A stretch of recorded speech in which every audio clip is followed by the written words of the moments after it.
How we doing? Ugh.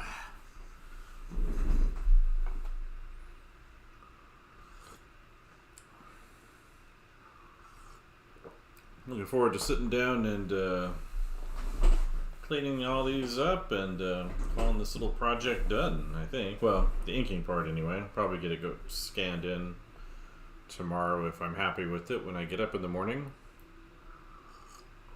Then maybe try and color it.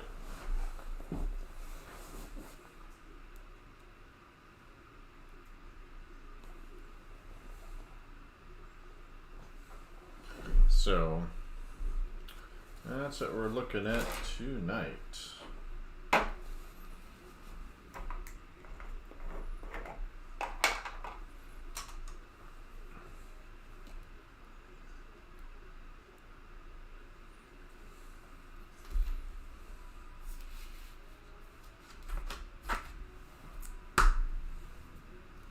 Let's get that over there. There we go.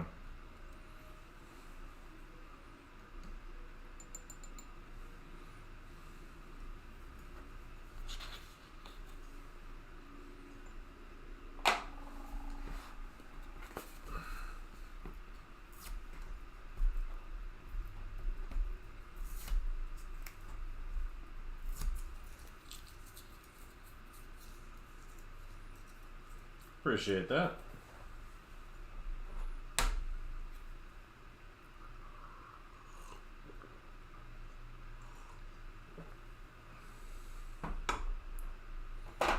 It's good to know that's working over there.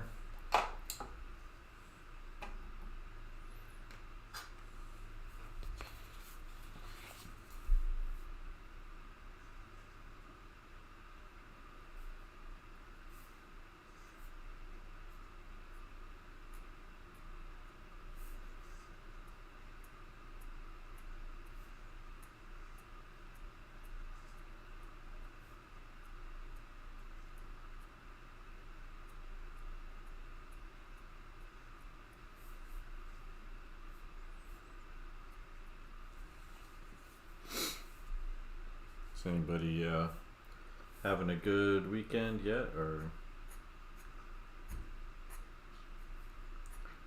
today's Friday and next week, at least for Americans, is Thanksgiving week, so and school I'm at now, they give you the whole week off for Thanksgiving, which is pretty unusual, at least in terms of places I've lived, so and worked.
Yep. Yeah. This is based off of the final scene. Well, this is the scene, the opening scene in Blade Runner when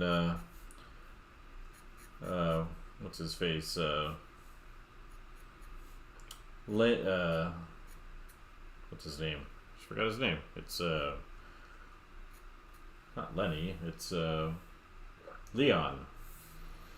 Leon is being interviewed by Detective Holden, and suddenly, you know, the question about his mother gets Leon really upset because Leon does not have a mother, and so Leon decides to shoot Detective Holden before disappearing. And so, after shooting him a couple times, he shoots him after he's slumped over in his chair. Which I guess he survives the shooting. I don't know how he does that, but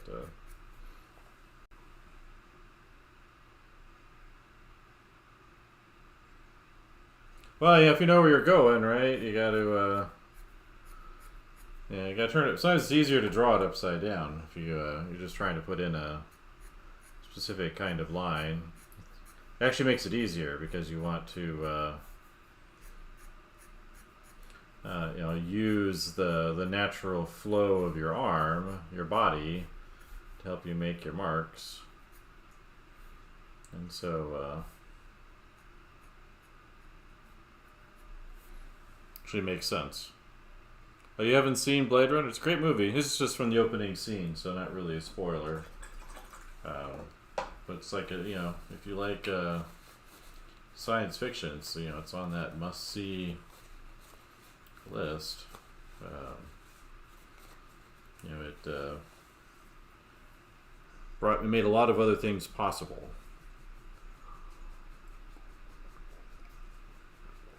And so, yeah, it's the kind of movie you should definitely definitely have seen if you haven't seen it yet.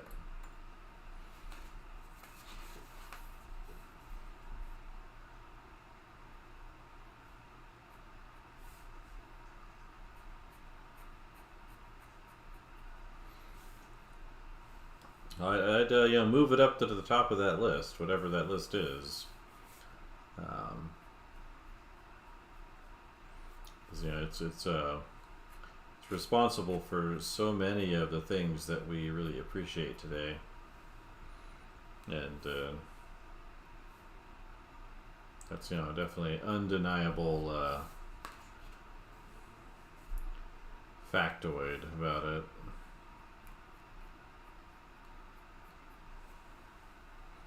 So that's your homework this week, is to watch Blade Runner.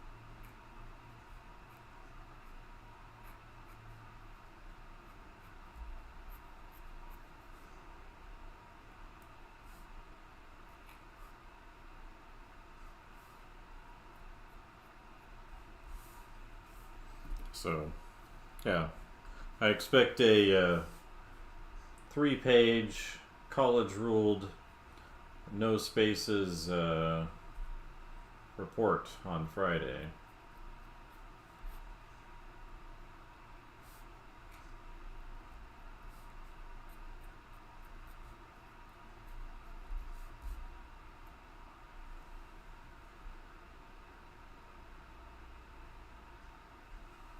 Is it required? I mean, not necessarily. I mean, it just depends on what you're trying to do.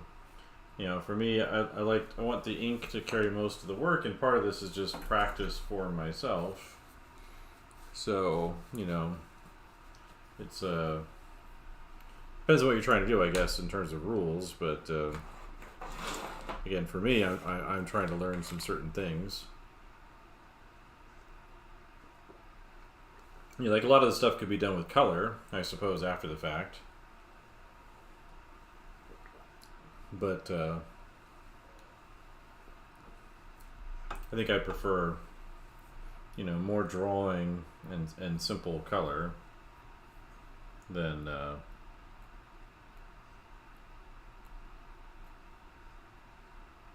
complicated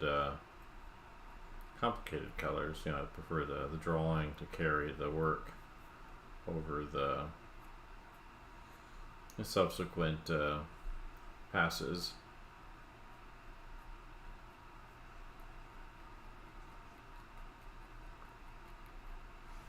It's like I look at the work of a lot of my favorite artists, and seems like for them, most of what they do, the drawing really is what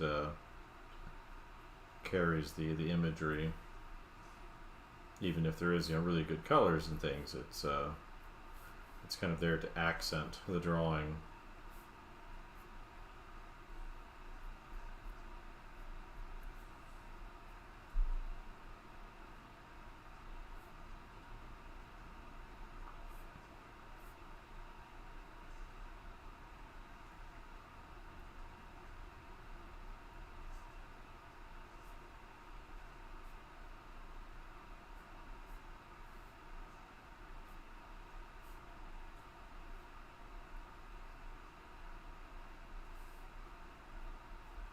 So that's kind of my larger intent.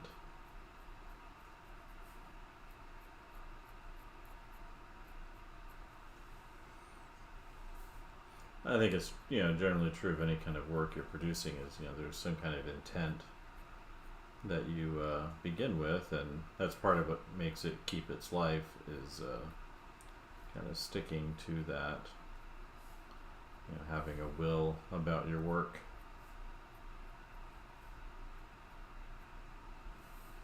Generally speaking, right? That you're trying to bring something into the world that doesn't exist, and it's kind of up to you to be in charge of that work.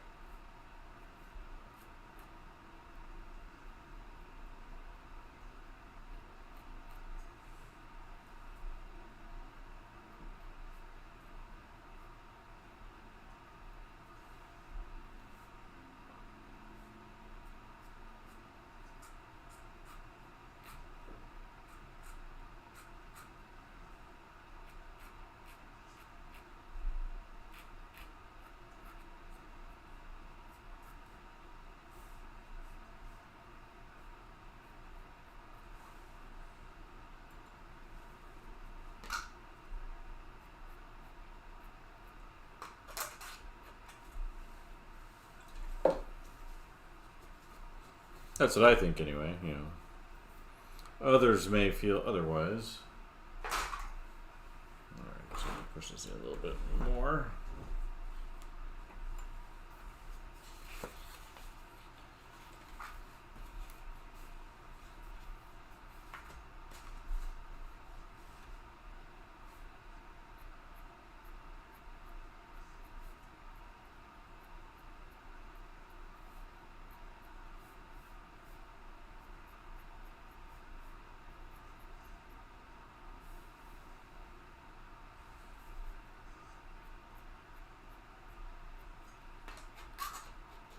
Come on, ink, flow, ink. Don't make a mess, though.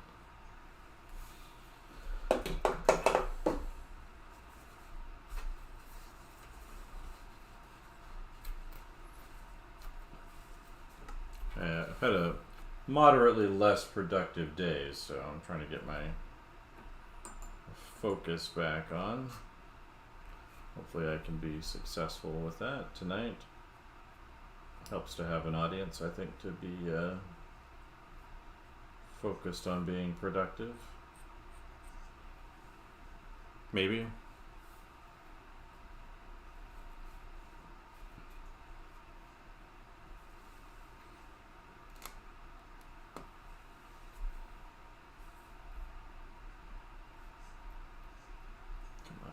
aren't you for? Maybe it's time for a new nib. Might be.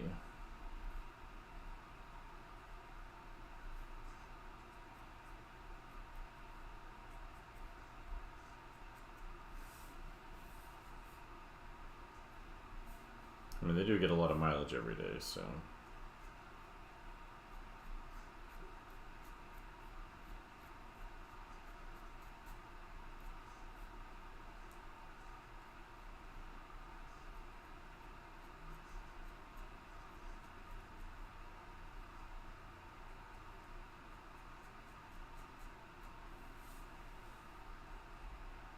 It's just 7. So it's I've taken the opening scene of Blade Runner. Might just be time for a new nib. Where did I put them at? So this one has gotten a lot of mileage out of it. I can avoid dropping stuff on the floor.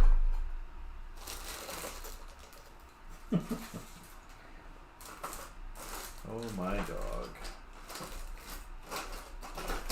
Not those.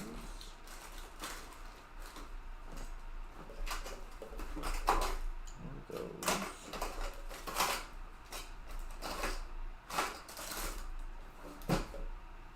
Maybe it's up there.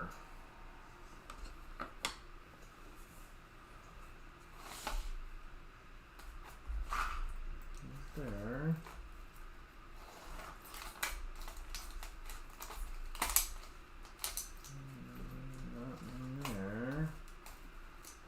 Put it up in there. Maybe is it down here?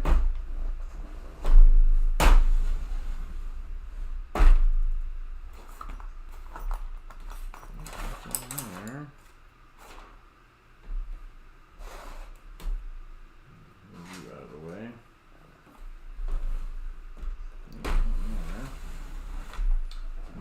I know I bought extras, but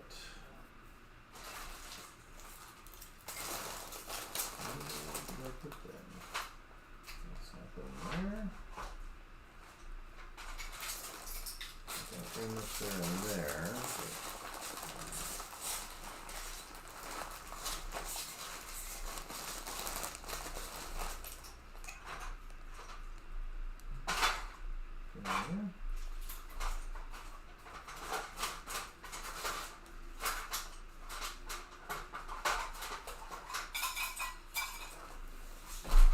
What do we got in here?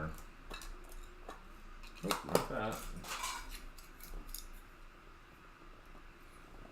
Let's see. Where did I put my... It's not them.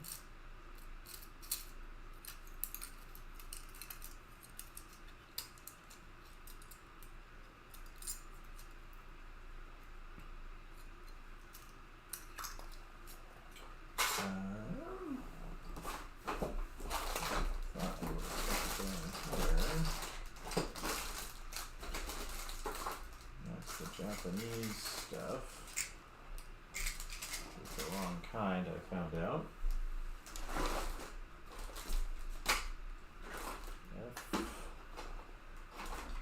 Lead. We got red lead. Marker.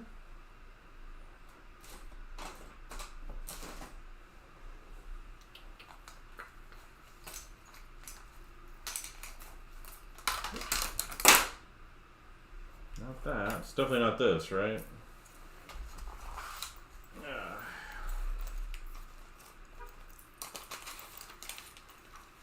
It's not you. Right, there they are. I forgot what box I put them in. There, in here.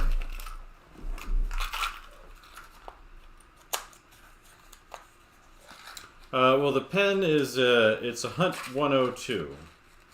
Oops. It's a classic ink nib. That's right here.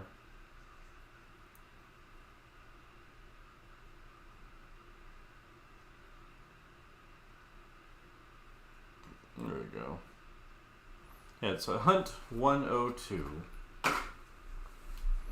I just forgot what the box looked like it was in. So,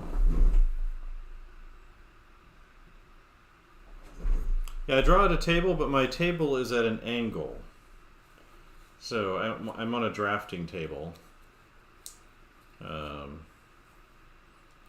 see if this fixes my inking problem.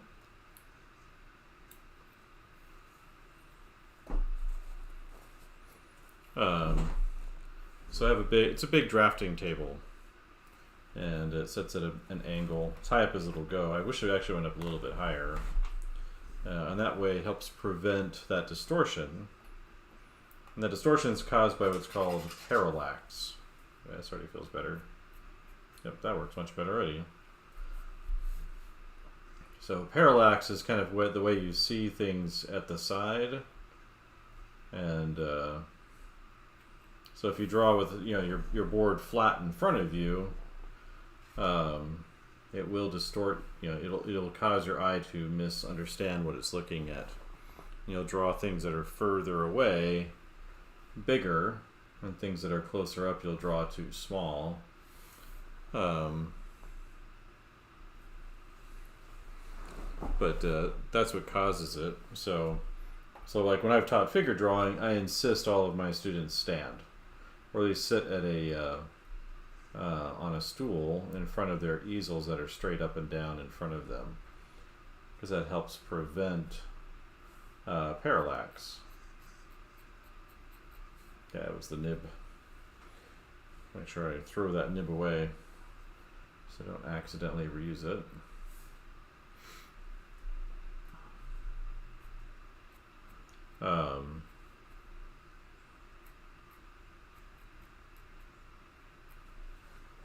Yeah, but it definitely helps to have your stuff at an angle to your view, so that way you can have a good view of it all times and doesn't get that distortion in it.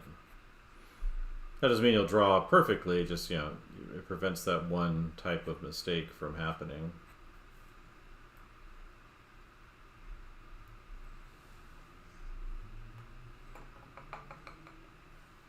So, yeah, but that's what I do. Alright, put that upside down.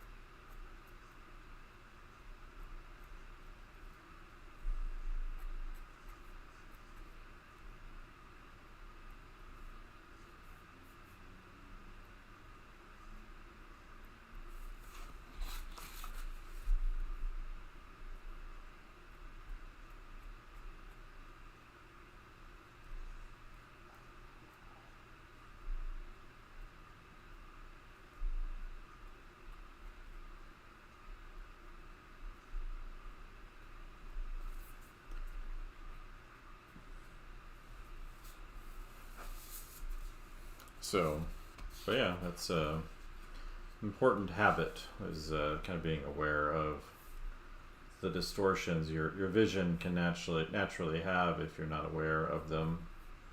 So things like parallax, and then what to do about them.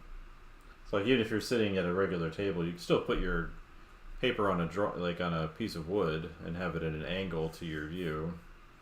Yeah, even if you don't have a drafting table.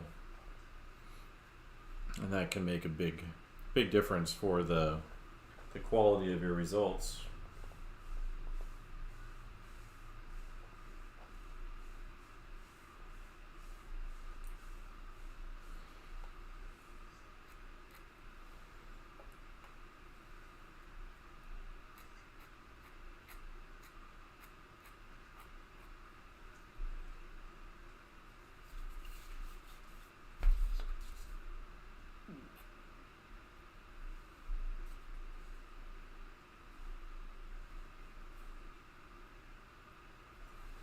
Hopefully that's helpful.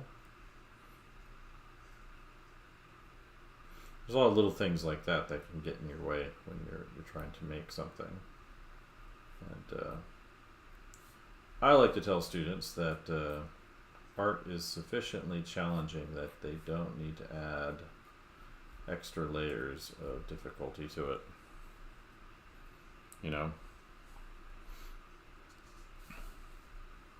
that it's completely unnecessary to, turn it into a sport.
Yeah, just usually let me know if there's any questions. I don't mind talking while working. It's just a matter of knowing what I can help people with.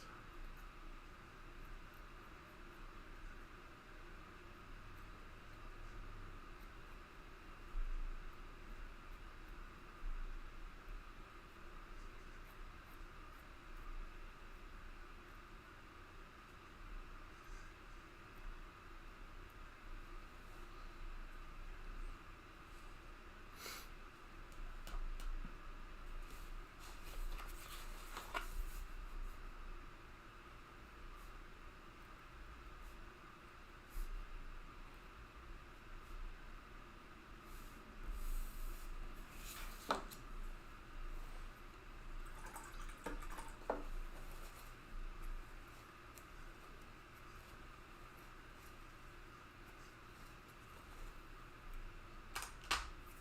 right.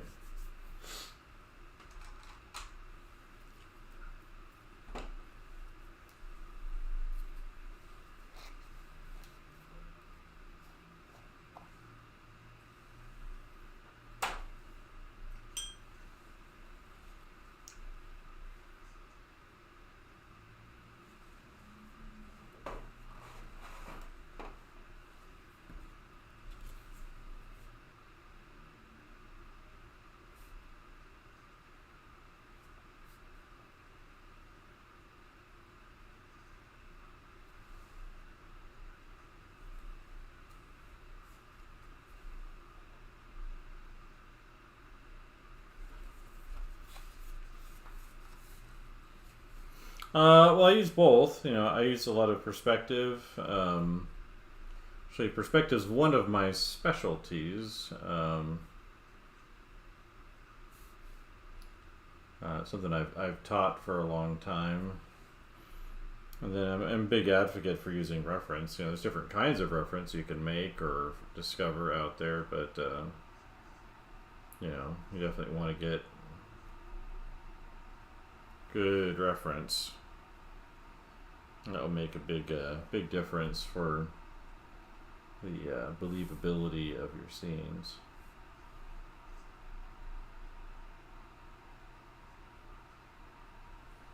Even if it looks a little different. Yeah,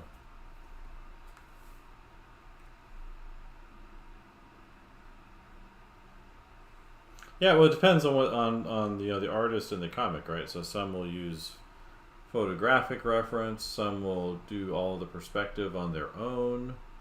Some will use 3D models to a certain degree. Some will use them too much.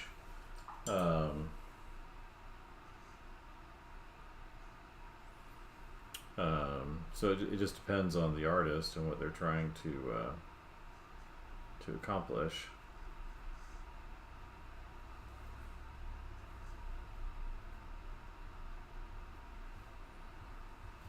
But But there's a wide variety of approaches and thoughts on the matter. But I do think perspective is definitely an essential skill to master, because it will affect your perception. How you could do that, I mean, trick is you have to like go out, find the building, get access to that floor, and then take a picture, right? And of course, Spider-Man doesn't live in Boston. He lives in New York, so well,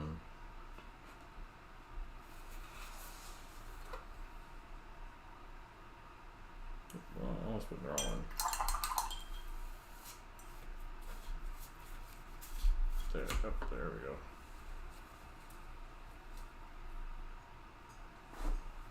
Oh yeah, it does take practice. You know, if you want to draw buildings, you got to draw a lot of buildings. Wrong one again. I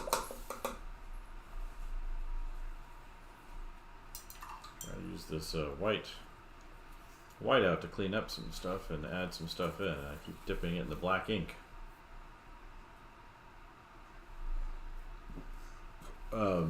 Again, you know, in any of the skills, they just take time. If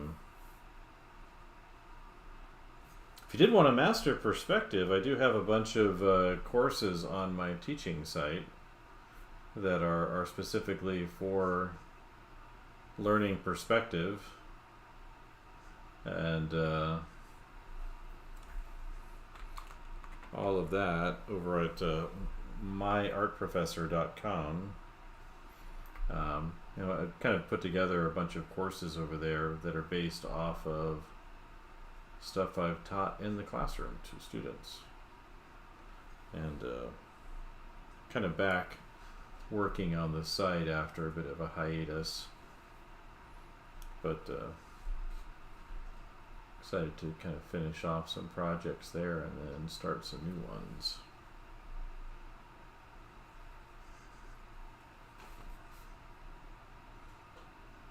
You know, I think, you know, part of learning any kind of difficult skill like perspective is having a reason for it. So, you know, if you're just doing something to do it, then, you know, you don't tend to get that much out of it. Whereas if you're doing it because there's something very specific you want to do, then you're going to get a lot more from something like that. So, like, if you want to learn perspective, you know, it helps to have like a creative project or something you're working on in order to really master that. And go through. I had like a separate project I've been working on that has nothing to do, well, nothing directly to do with any of my art stuff. Where I've been turning my car into a mini camper the last couple of years, 3 years really, and that project's basically done now, and so turn my eye back to my other important projects, like working on that site or looking for freelance or portfolio projects, art skills that I want to make more complete, like learning the concept in 3D better.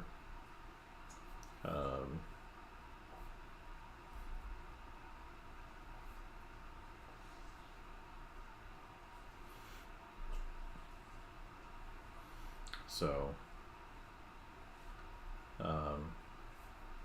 yeah, it's funny if that site stuff. One of the courses that isn't there yet is a figure drawing course, and again, it's based off what I was teaching, especially at Ringling College of Art and Design, which was the university I was at before, and I found out recently during Lightbox that a professor there stole all of my teaching videos for figure drawing, and just has his students watch them in class instead of actually teaching them.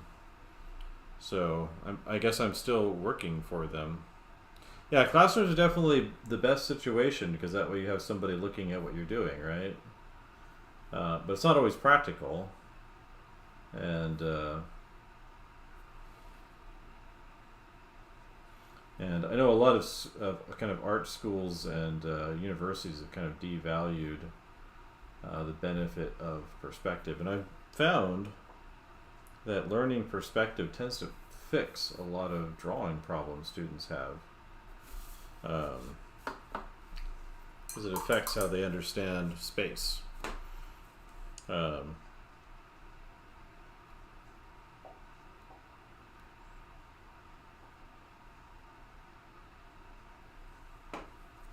and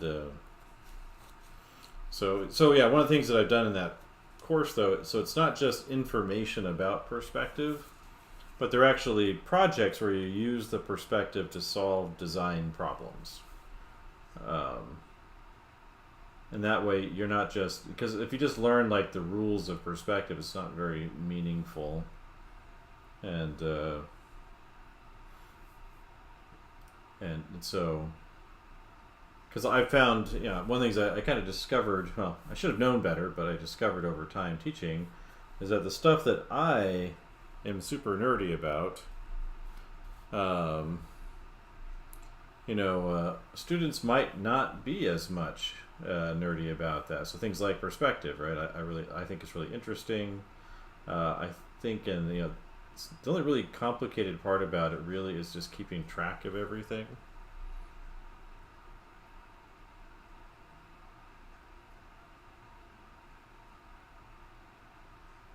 Yeah.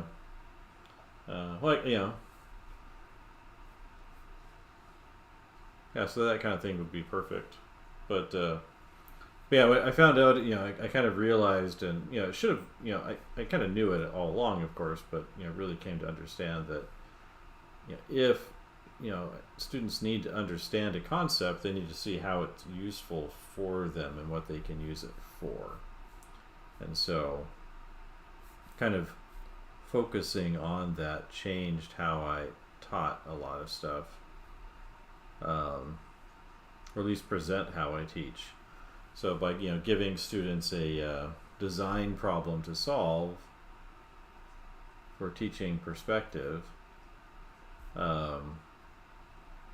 suddenly it wasn't just about memorizing the steps, but it was more about understanding that you needed it in order to do these other things.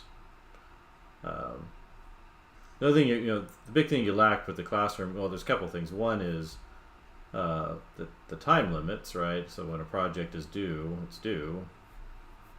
As opposed to, when you're working on your own, you can kind of do it on your own time schedule, which can get in your way, so if you're not kind of super focused on consistency with a course, it can, can kind of lose its effect pretty quickly. But I think having like a real project to work on helps. Yes, one of the things it's on my list of things to do as I get into the course updates is I want to contact my students at the previous university and get their permission to use their work. I don't know that I necessarily need it, but I definitely would prefer it. Because some of them did some really exceptional projects. And one of the benefits of kind of having the way I structure the courses is that student work would get consistently better over time. So I like to keep old student work and then show it to the next group of students. It's kind of a way of showing them what others have done and what's really possible for them. And that's the other thing I've kind of changed over time, is trying to keep that as a practice where I can reference what others have done and say, well, if they did it, and so can you. And it's true. And then at a certain point I have to stop showing new student work because I don't want them to work so hard that it's becomes impossible. But there's usually an upper limit for a certain age group or level in school.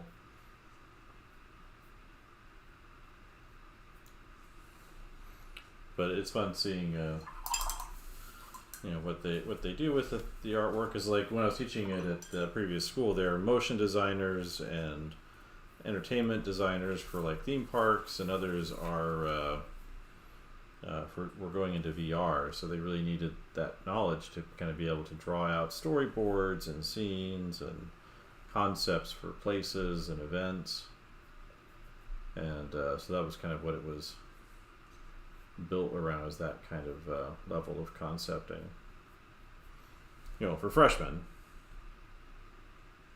Oh yeah, that one's really good too. That's Marcos Mateo Meister. He's actually coming out with a new book in a couple weeks. It'll be released on Amazon. Framed, I think it's Framed Ink Environments. So probably more perspective stuff, but yeah, he's. It was funny because there was things that he was doing that I had started teaching, and then I read his book, and I'm like, would have been easier if I just found his book first. Well, I'm 46, and I spent the last year intensely learning a lot of Blender stuff. I'm still not perfect at the things I want to do, but it would have been nice to have had like a real class. But yeah, and I bought some courses and things over time.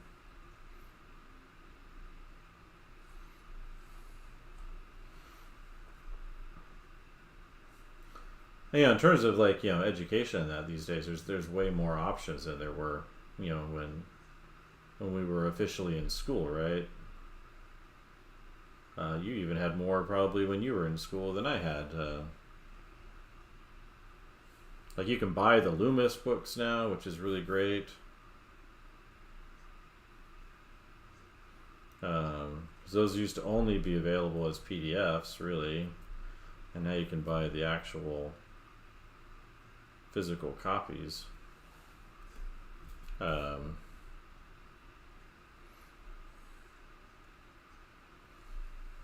so there's definitely more resources, and I think the older you get, it to a certain degree it's easier to learn things. You don't you have a lot of things going on. You have family or friends or work going on, but you're usually a lot clearer about what you want over like a 20-year-old that isn't even sure they're in the right major yet.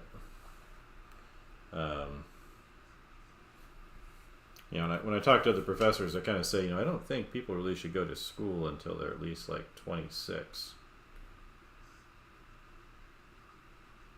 It would definitely ruin universities if everyone did that all at the same time, but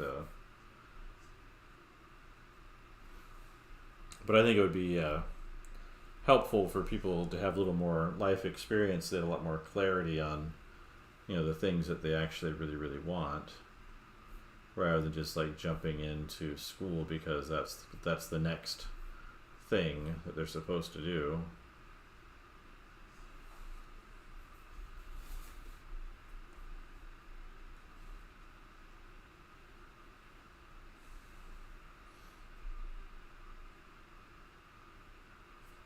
That's something else I've been working on too, in terms of skills, is character stuff. So I'm pretty, I think I've got really solid figure drawing skills. I've been doing that for a long time and taught it for a long time, but it's not the same thing as drawing characters and designing them. And I kind of realized that I need to update that skill for myself. So I spent a lot of time this year working on that. So, and it's definitely improved, I think, unless I'm delusional about it.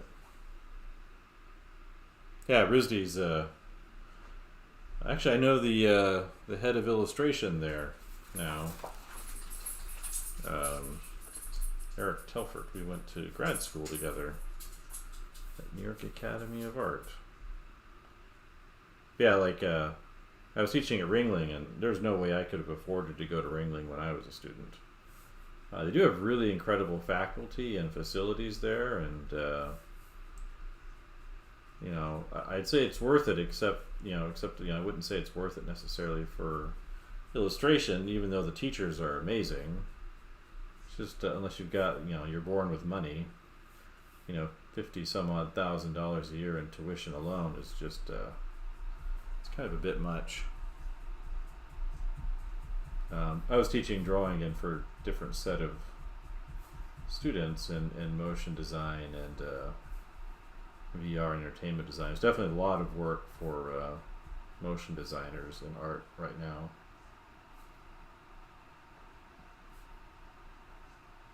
But illustration's always been a challenge, at least as long as I've been alive.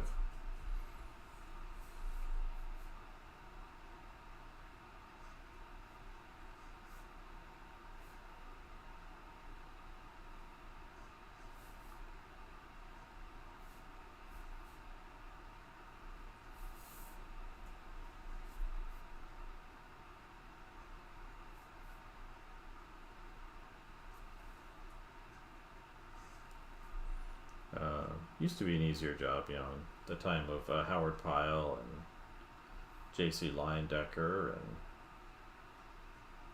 all those amazing early illustrators.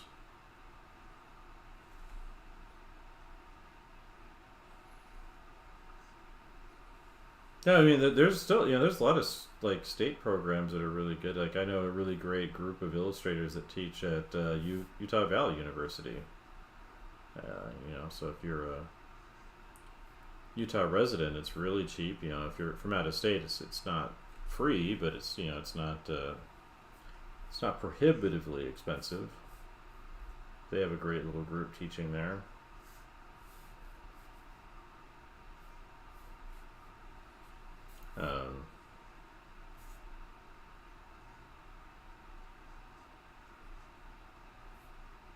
I used to teach there once upon a time.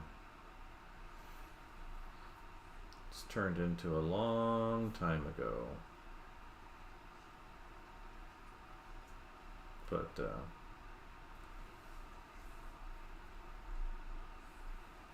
it just depends on the school, right? You look at who's teaching there and what they offer. And it's interesting, every school I go to, though, like illustration tends to be the most popular major.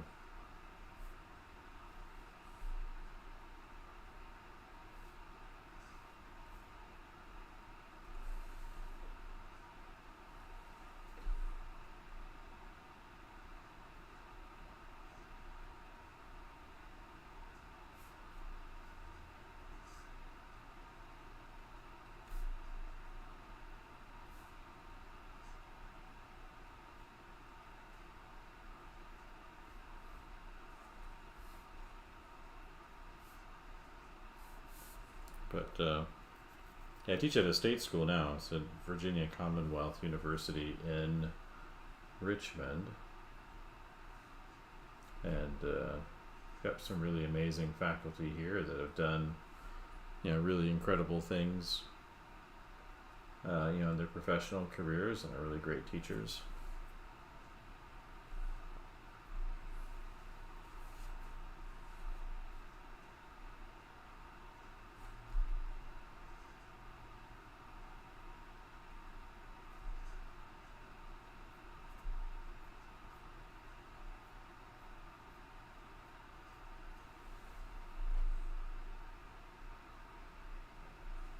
Yeah, well, it's state schools have gotten more expensive, but they're still, not as expensive as, not nearly expensive as private schools are.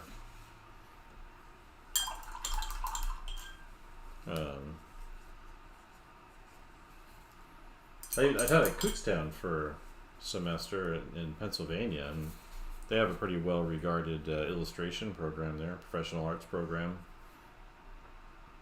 I don't think it's as focused as would be nice to see, but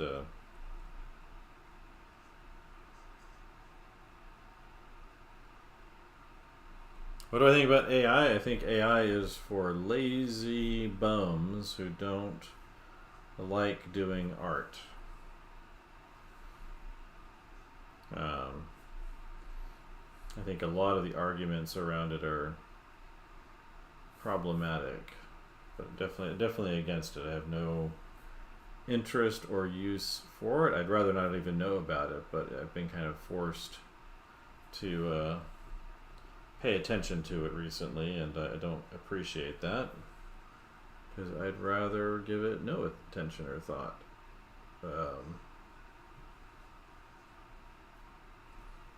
We had an incident recently at my university where a professor replaced some student work with AI for a social media post. So he'd requested some posters for promoting like a film festival type thing within the program, and he was dissatisfied with their work, so he used AI to replace them.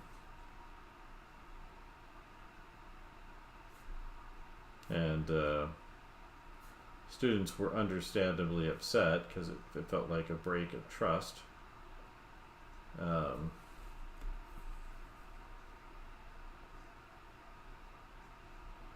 Yeah. And so after that, the department decided to have a roundtable about it, which you can actually see in the stories or the posts on my university communication arts Instagram page. I posted it to my story today. You can kind of see me sitting there at the table. But we're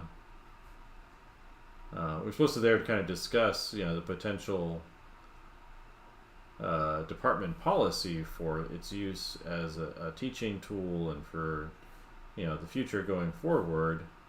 And but no one really talked about that except for me. And my argument was that, even if it becomes required for jobs later on, it's so easy to learn and use and shallow. There's not really much there, really, that we don't add anything to a student's education by teaching it. And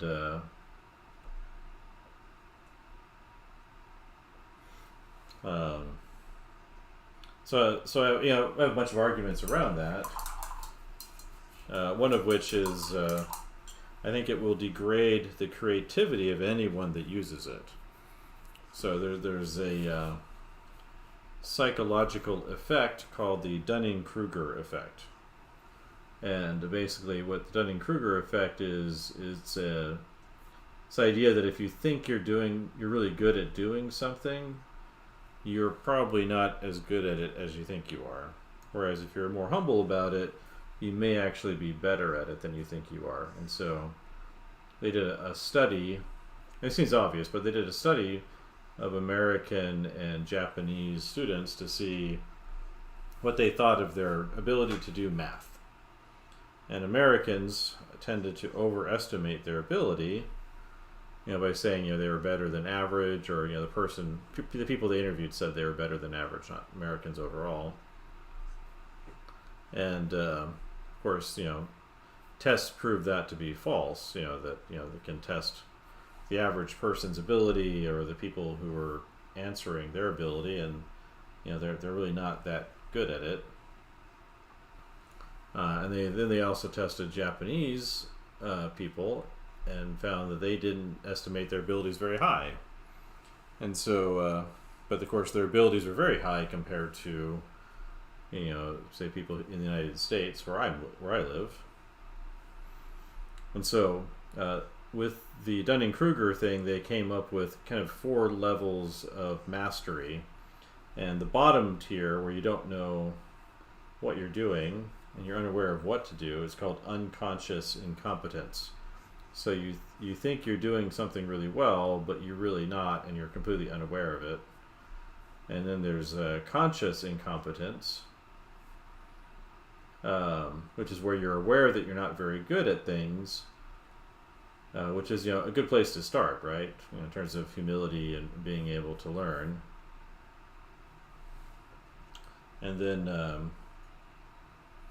there's unconscious competence, or there's conscious competence, which is where you're good at things, but you have to really think about what you're doing. So if you're playing the musical instruments, you really have to pay attention to where your fingers are landing, and you're not sure, you have to kind of always go back and check, and feel like you're getting better, but you always have to really pay really close attention to everything you're doing. And then there's unconscious competence, which is when you're really good at things and you don't have to think about what you're doing, you just kind of do it. And that's kind of where you want to end up eventually. So when you become a really excellent master at a skill, you don't have to think about all the steps to make things happen. You just kind of do it.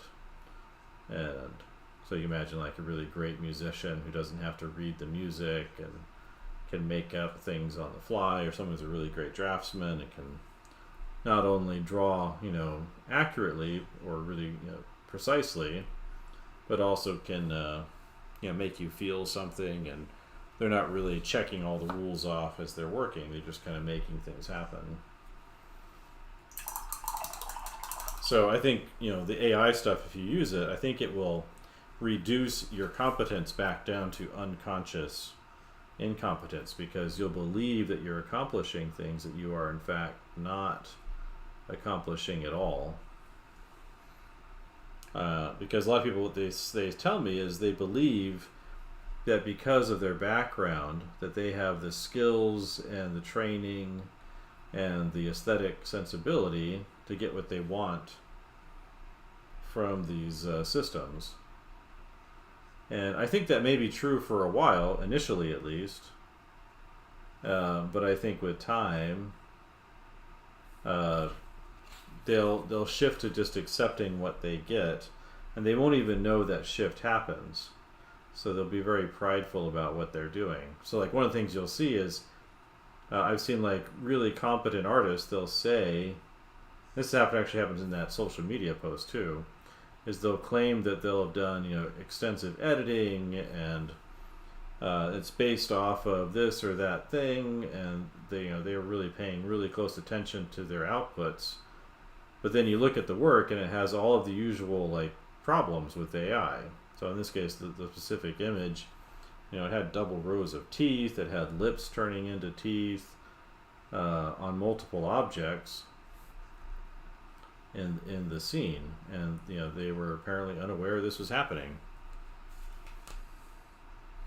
And it's like, what do you say? It's like, it means this person did not see the problems, which means that reduce their competence. And this is someone I think is very accomplished and is perfectly capable of doing excellent work on their own without any assistance at all.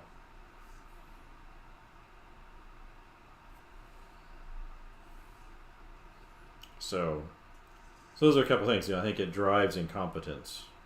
There's lots of other reasons to not use it. There's environmental concerns that people have. There's the inclusion of certain kinds of imagery that are pretty much illegal everywhere. The CP variety that were included with some of the training data. People, like I said, people don't like to believe that about themselves, because it means that they're not as good at things as they think they are. It's a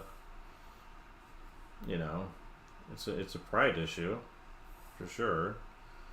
I found that most of the time the people that really support using it, they fall into two categories. One is just like they want to use it for everything, and most of the time I found those people are what I would call production artists. So these are not these people. So they're artists that don't come up with the ideas, they're the ones that execute on them. So that could be an animator, it could be an effects artist, it could be a tattoo artist who relies on other people's designs. So they may be really good at doing all the tattooing, but they don't come up with their own ideas.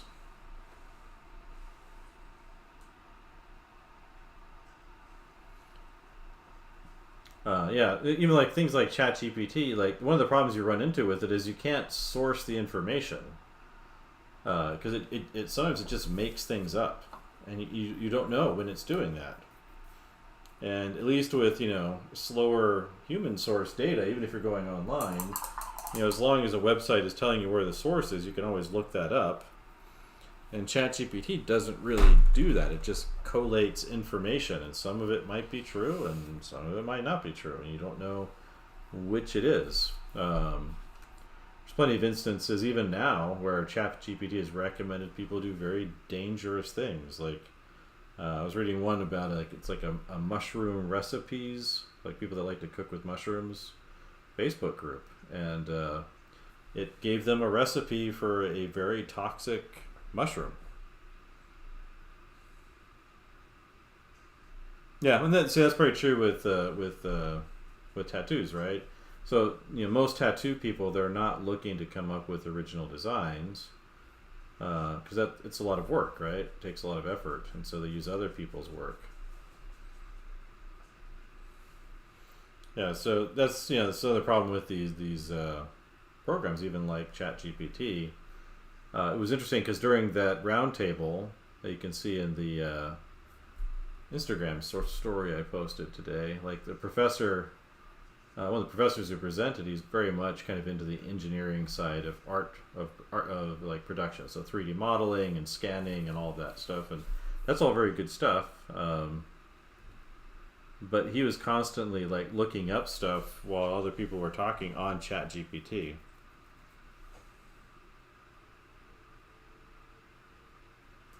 Yeah, the framed perspective. I have to go back and review it. I think I've flipped through it. I haven't actually read it.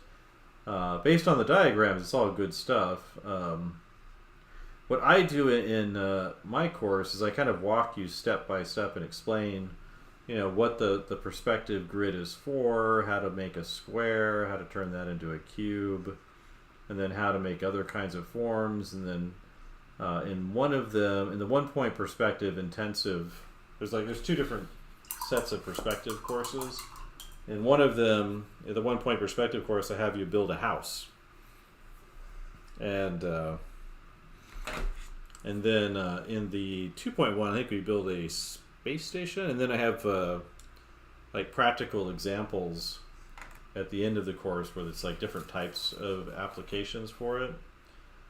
In the courses that are based off of what I taught at the university, the 1.1 has you build what I call a Mobius Minecraft garden, and what that's about is you're using precise 1-point perspective, but you're using it in a very simple way, and to have you basically you build a garden out of simple cubes. I'm not sure if it's in there, but it's just myartprofessor.com. So it's pretty easy to remember. I do have an Instagram for that too, which is just my art professor. I haven't posted there in a while. I should start posting again to that. But yeah, so the 1.1, I have you build like this very simple garden using cubes and cones and pyramids, and show you kind of how to map textures to it, and use a style similar to Jean Giraud, or Mobius, who's a French comic book illustrator.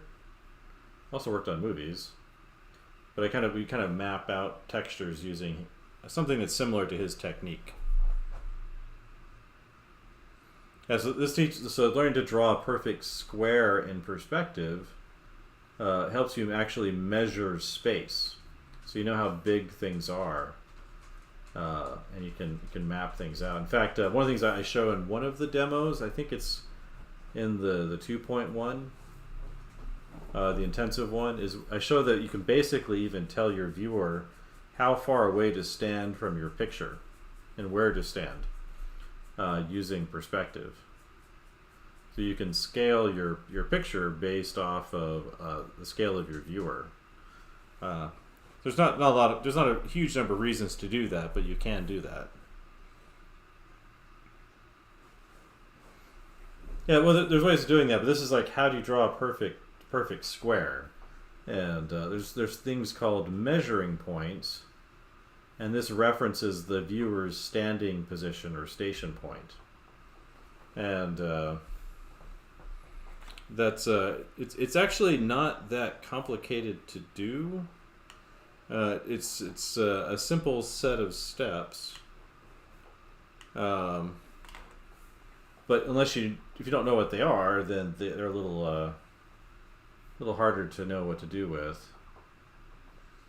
And then the other project I have that's from my university teaching is I have the students measure their bedroom, and you can use any room in the house. For my demo, I used my kitchen, and have them draw that using the measurements of their room. So they actually measure the room like with measuring tape, and I kind of walk you through step by step, lay out the floor, and then pull up the furniture, and it's all done very kind of precisely and proportionately, and have you build out the space with it.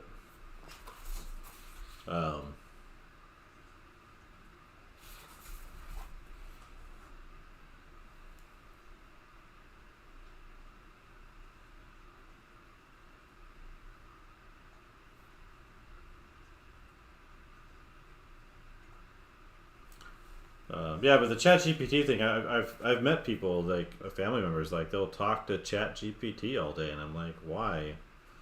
Like, what do you get out of that? Read a book. I should say, I think I know where the demo projects are. If I can pull those out real quick for you. I think they're just in the other room. Probably should just have them set up somewhere in here so I can pull them out when people have questions.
I couldn't find all of them,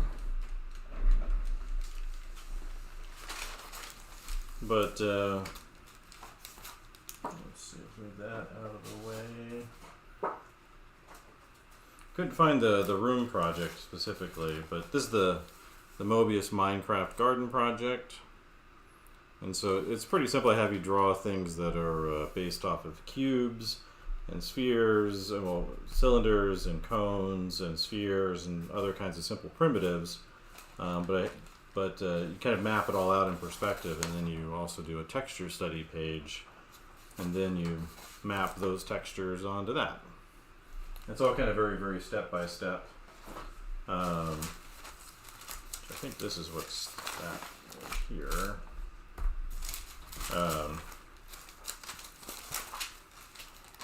Let's see. I need to really get that organized, but like, there's showing how to draw a perfect square and setting that up, but I thought this might have been the perspective for the other thing, but I guess not. And then the other project is this one, which is the isometric. This isometric assignment is actually up there. It's how to use isometric perspective, but what I have you do is draw it. The next part of this project that I haven't gotten up yet. I have the videos for this part right here, but I have you draw this little courtyard scene from inside of it, and I have a process for showing you how to do that. So if you look at this scene right here, this building right here is that right there, and you can see the big letter F right here, and that's that right there. And then you can see these balconies over here, there's the bridge over here. So you're basically standing right about here, and then you're looking directly at that. And there's a process for doing that, and I had other ones I need to do for this, but my students, I realized in doing this that it was too detailed and time consuming, so my students all did ones that are like that big, like maybe A5 size. This is like this close, somewhere between like A4 and A3. It's longer, but narrow as well. So that's what. But this specific assignment isn't up there yet. It's what I need to. When I'm planning on working on finishing up once I work through some of my chores. But yeah, I need to get all these drawings organized so when people have questions about the courses, I can more easily answer those.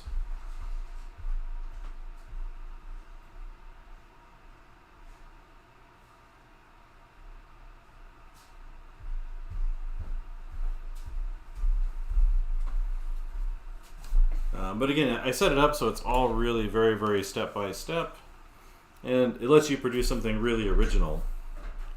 It's,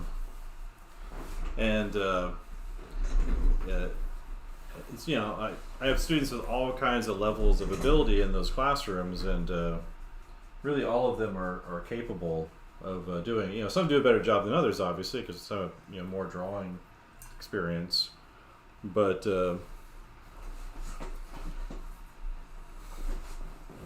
But yeah, it's a really helpful exercise because it kind of forces you to use your imagination. You have to visualization is probably a better word, where you have to be able to imagine yourself inside the scene and kind of see what the viewer sees, like a camera. It's kind of learning to see in 3D.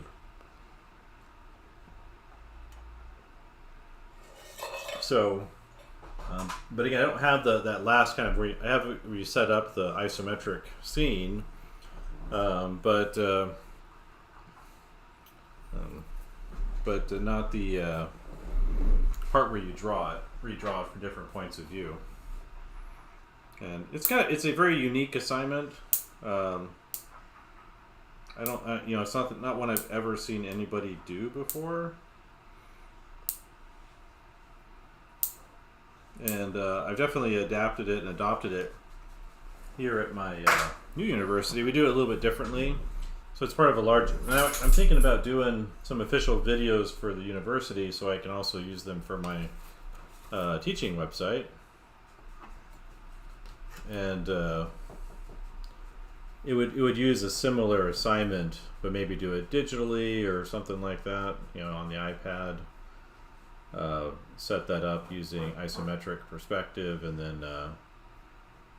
Students currently I have them do is they design a vehicle in isometric perspective and do kind of a cutaway illustration, and then they have to draw their scene from different points of view, and similar to that perspective one, except instead of it being a city street corner, it's it's based off of a larger concept project.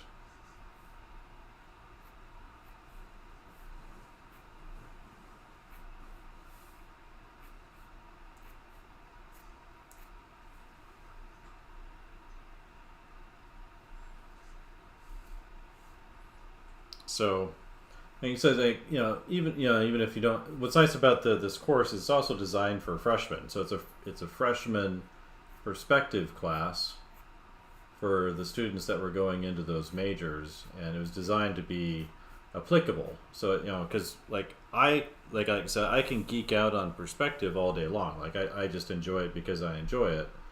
But I recognize that for most people, they need like a reason to have go through these steps in order to solve these problems. And so I gave them kind of these design challenges, and then each of the projects has very, very kind of step-by-step instructions, and allows people to come up with their own kind of original ideas, their own visuals, but it's all done within the same kind of framework. So that way it kind of focuses their attention. And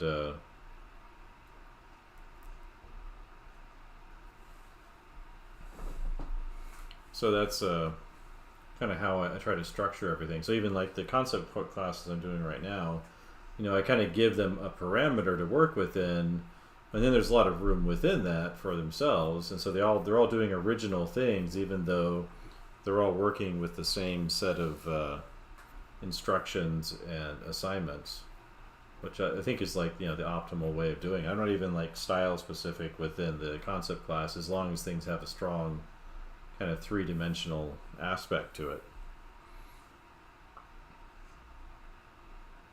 But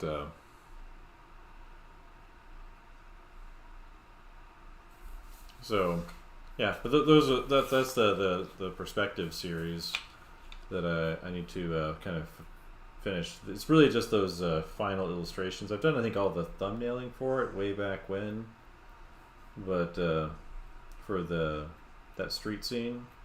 And the street scenes, what I have the students do is they build their little street scene using specific architecture types or specific buildings, and then they mix them with letter form. So it's not just draw a cool building, it's a design problem. How do you mix a letter form with a building and make it look good? And they're not strictly functional buildings necessarily, but they kind of look like they maybe could be.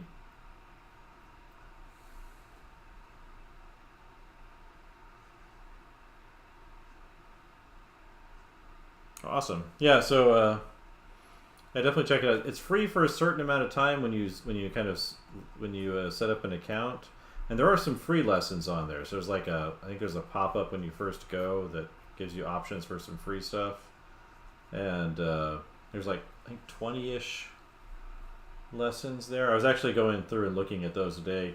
So I've kind of neglected the site for a while just because of this other project I've had going on, and now that that's effectively done, I do need to sit down and fix a few things on it, but it's effectively done. I can kind of devote my time to this site instead of just spending all of my money on making a truck camper. It was great taking it out this fall. I didn't spend any weekends at home in October, which was perfect because that's I love the fall weather. I love going landscape painting and camping and all that.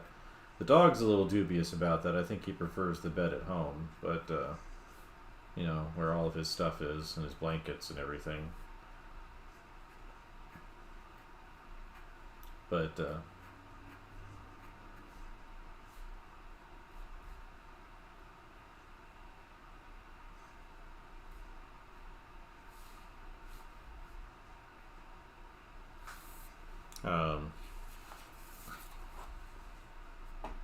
yeah. So I've started the site back in like 2018 and then moved to Ringling and then to teach there for 4 years. And that's when I kind of developed these newer courses. And then COVID hit, and then I decided to work on my truck. And so it's kind of been in a state of pause since basically 2019-ish. Like I have a monthly series I've tried to do in the past, and I just haven't gotten back to it. But I've actually have a bunch of stuff filmed. I just need to like organize it and start doing voiceovers and get it going and do kind of a blitz to kind of fill in the gaps that I missed.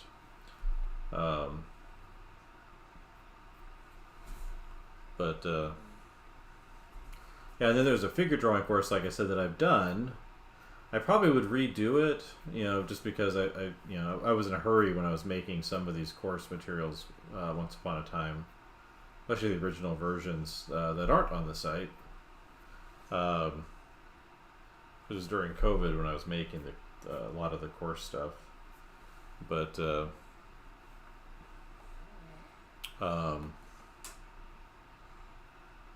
so I feel like I could do a better job if I took a little more time with the figure one.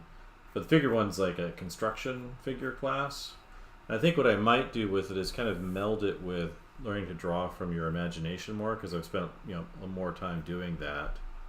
And obviously figure drawing's best when you do it from direct observation. You can work from photos, okay, but if you can find a figure drawing group nearby, that meets every week or something like that, it's a good idea to combine that with instruction when you can, just because it's a whole different experience when you do it that way.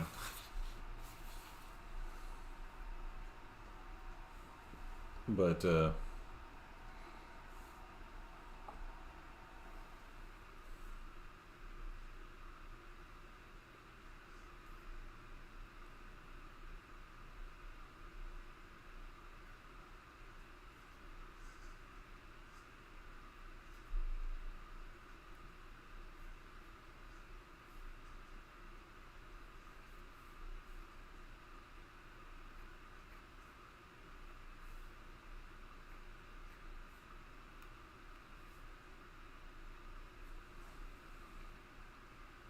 I started this week kind of refocusing on that site and jumping back into it. Again, found some errors in there, and I think some of the updates to some of the software I use, the plugins I use for WordPress, have changed things in the background without me realizing it,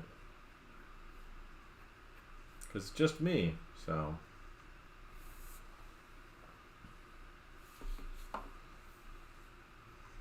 oops, wrong button.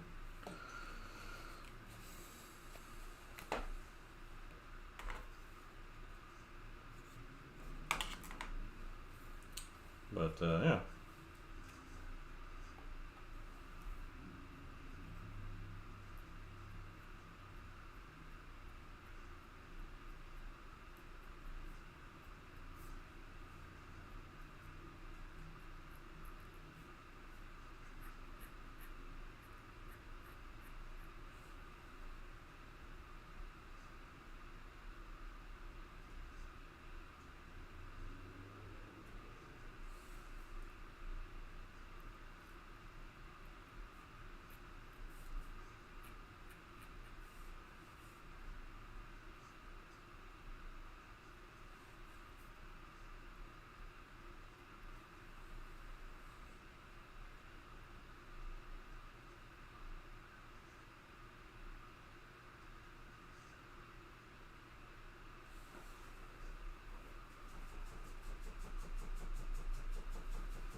Alright. I think this page is done for now. Let's look at another page to touch up, maybe. Let's see. Let's move this stuff.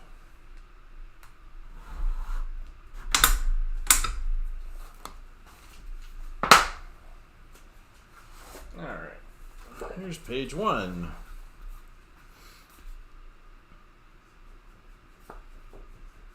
I think I'm okay with this. And actually, I might put some splatter on this one because I haven't done any splatter on there yet. So I'm okay with this one. And here's page 2.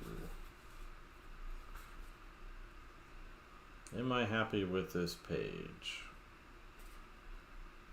I think I wanted to add a little more white to this one, maybe? Is that what I wanted to do? So this eyeball thing up here, I think that was what I was thinking about before. The little kind of intersection shapes were a little too small.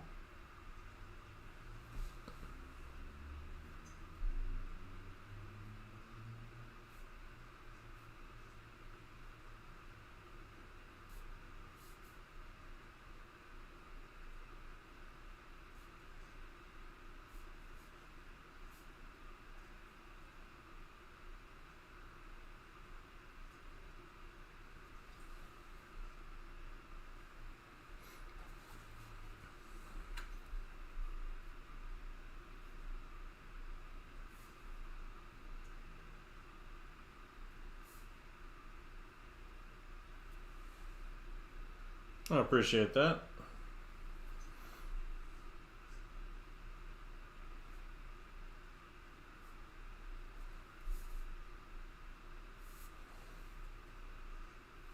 Yeah, definitely. If you're checking out the site, do give me feedback, because I would love to get feedback on it. I've only ever really had a handful of subscribers on there at a time, and I'd love to get it up to like 100 subscribers or something like that at some point, and beyond, obviously. But that'd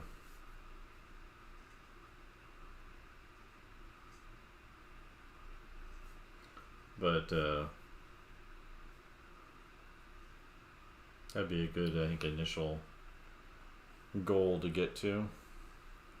So, if anyone hasn't been over there, do check out myartprofessor.com.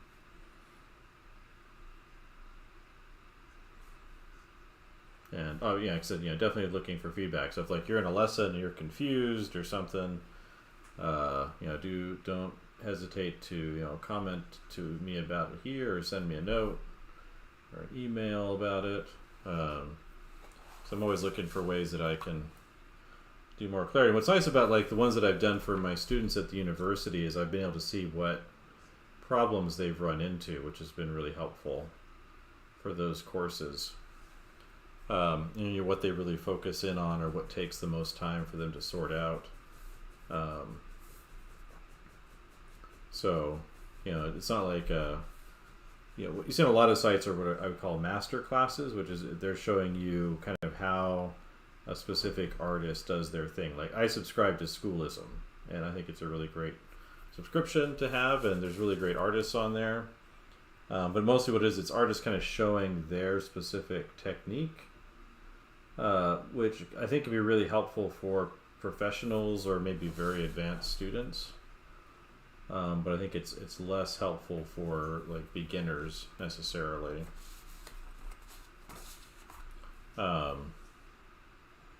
Because it covers very specific approaches that particular professionals apply for themselves, and that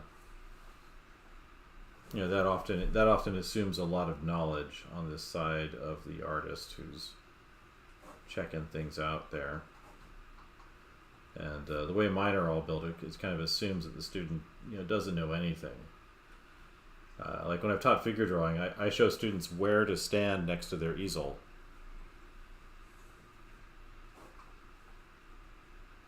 And it's like one of the things I learned early on putting together these lessons. I initially tried to do like an entire like hour and a half long like course in one sitting, and I realized that was a huge mistake. Not only for production wise, but just like for helping a student. Like it's a lot of content without a break in between is not a good idea. But like I said, like the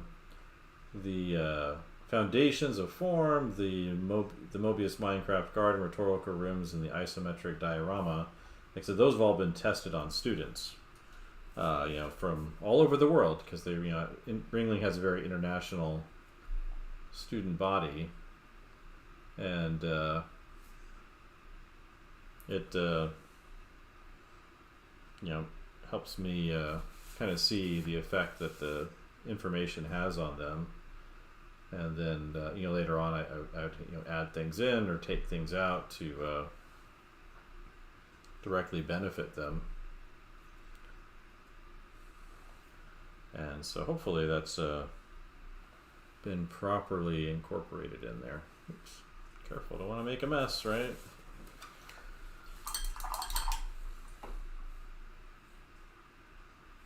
Squeeze some more water in here, huh?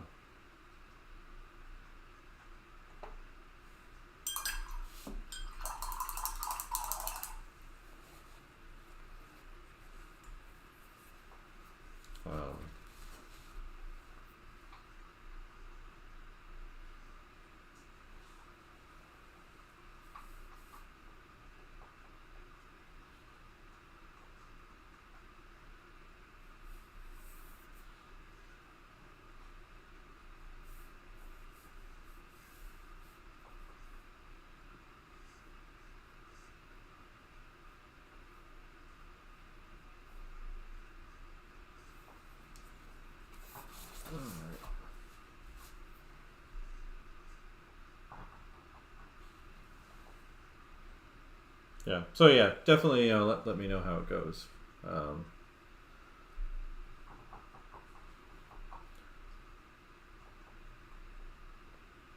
Yeah, because the way I set it up was during COVID, I would have the students kind of do the activities and demos in those lessons, and then I'd meet with them once a week to give them feedback. And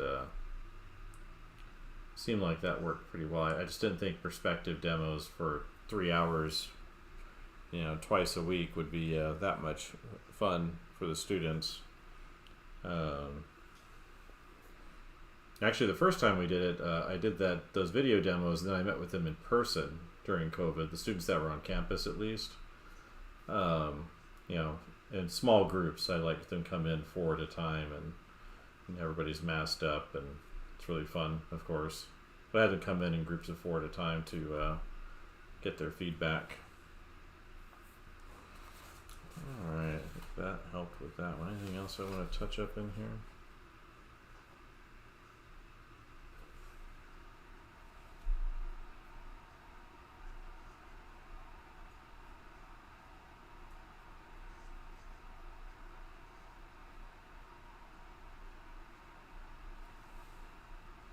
Oh, no problem. It's my pleasure. It's what the what art is for, right? Is for sharing.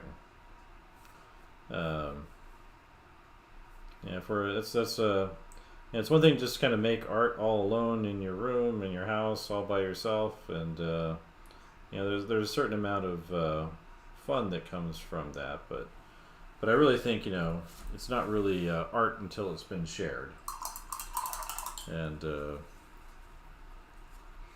I'm fairly comfortable talking and working at the same time just because of my teaching experience. So live streaming is kind of fun for me too.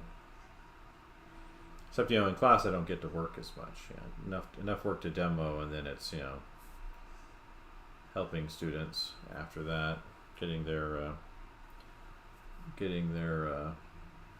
feedback to them when they need it. I don't know if it's a good idea, but generally my attitude with students is I try to avoid giving feedback unless I really see they're in trouble. Like, as long as I see them actively trying to figure things out, then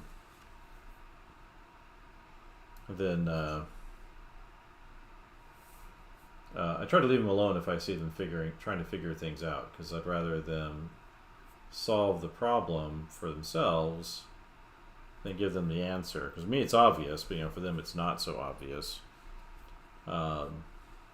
But I should emphasize that that's my philosophy in class more often. Just let them know that I'm not ignoring anybody. I'm not avoiding giving feedback. I just if I see them actively solving the problem, I want to make sure that they get the chance to solve it first before I tell them what to do.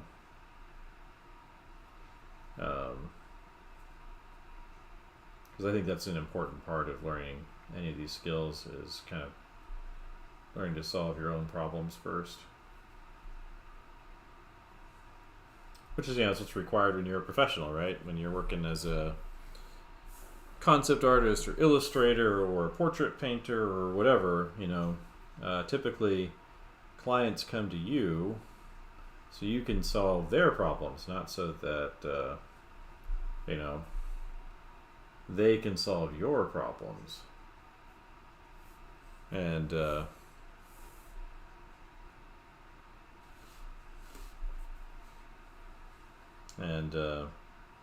that's kind of why I try to do things that way.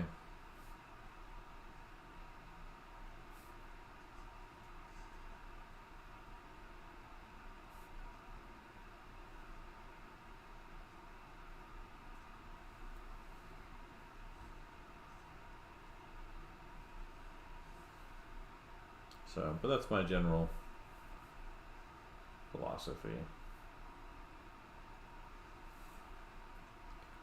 Let's see. Alright, I'll set this one aside, I think, for now.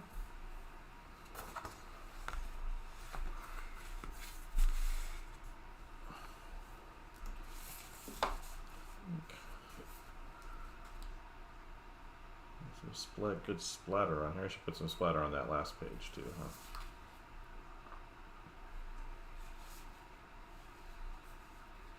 Yeah, no problem.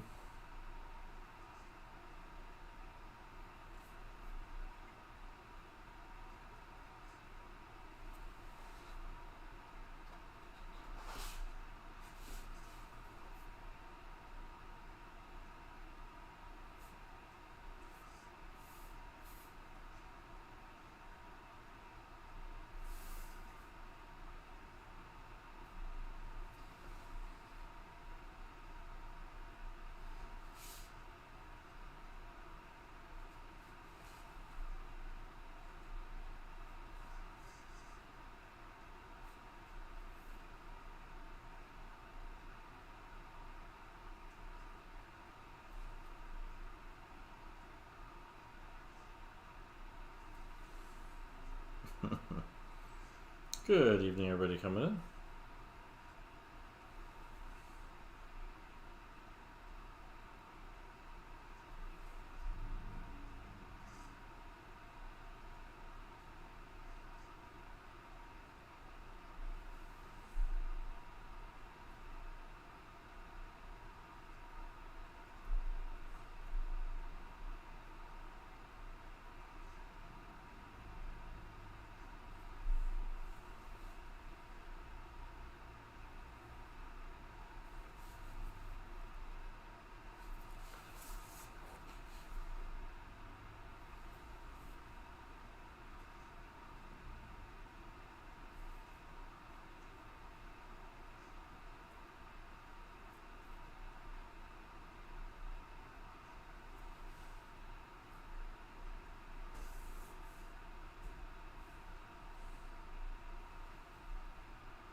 Anything else need to get cleaned up on here? This page is okay, I think.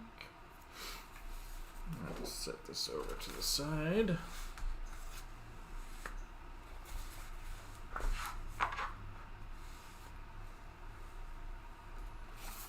Alright. This page had some goofy things. I think up here this felt really stiff and awkward. Those couple panels up there. These are ones I did away from home, oddly enough, too. So maybe that's part of the reason why.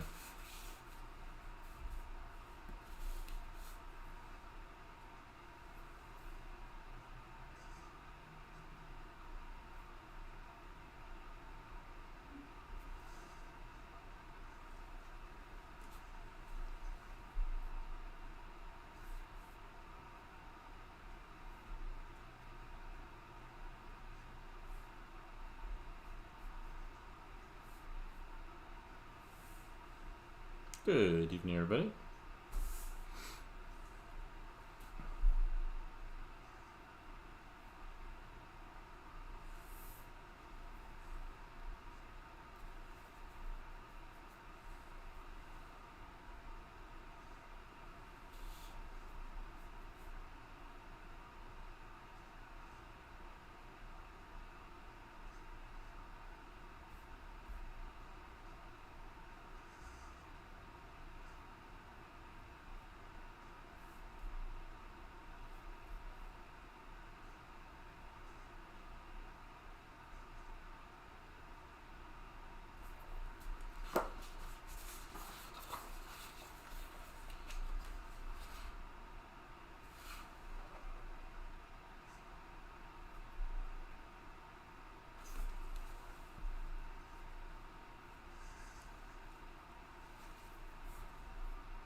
I took the script of Blade Runner, and this is the opening scene.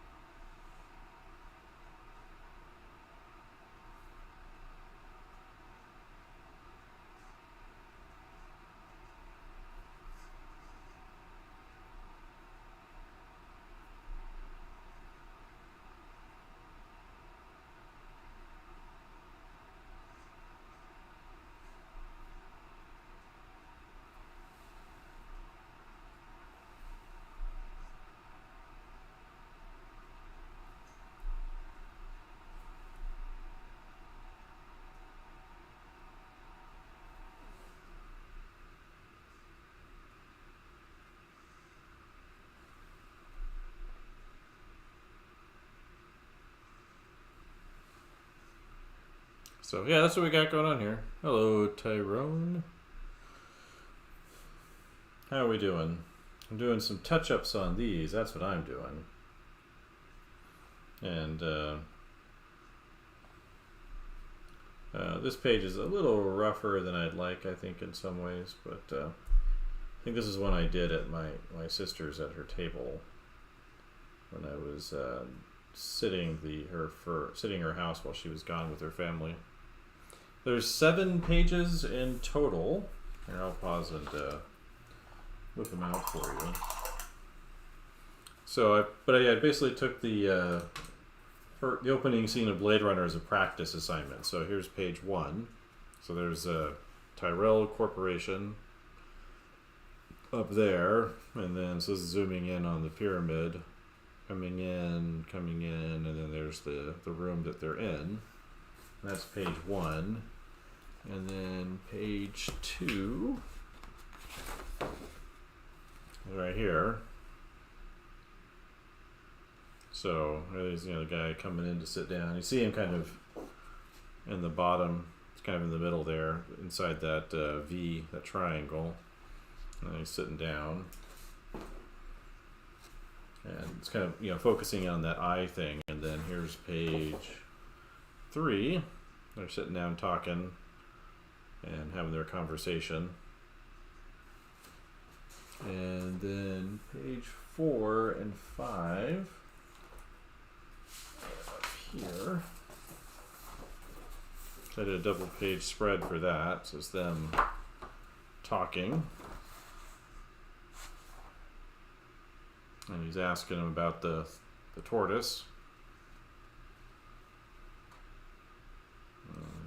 Being clever. And then, Leon doesn't appreciate that, so he asks him about his mother specifically, and then shoots him.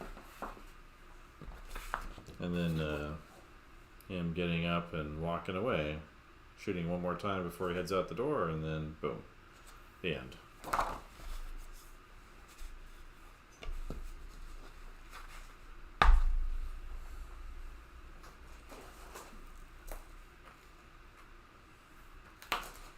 So, yeah, so I'm basically done with the inking. I'm just kind of going through and touching some stuff up that I think is helpful. And then if I wake up in the morning and I'm happy looking at them, I'll probably take it into the office to scan it, because they have a larger format scanner there. And then I'll probably get one for myself eventually. I found a relatively inexpensive, larger scanner that I think will work for, you know, line art. And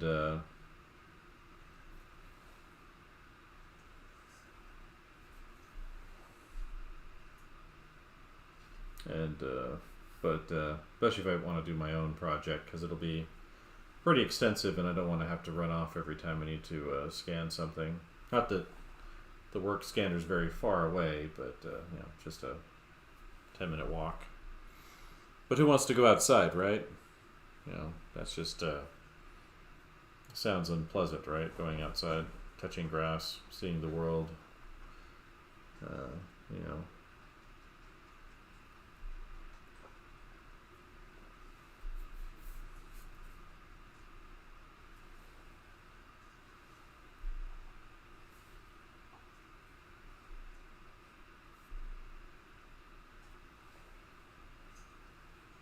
So that's what we got going on here tonight.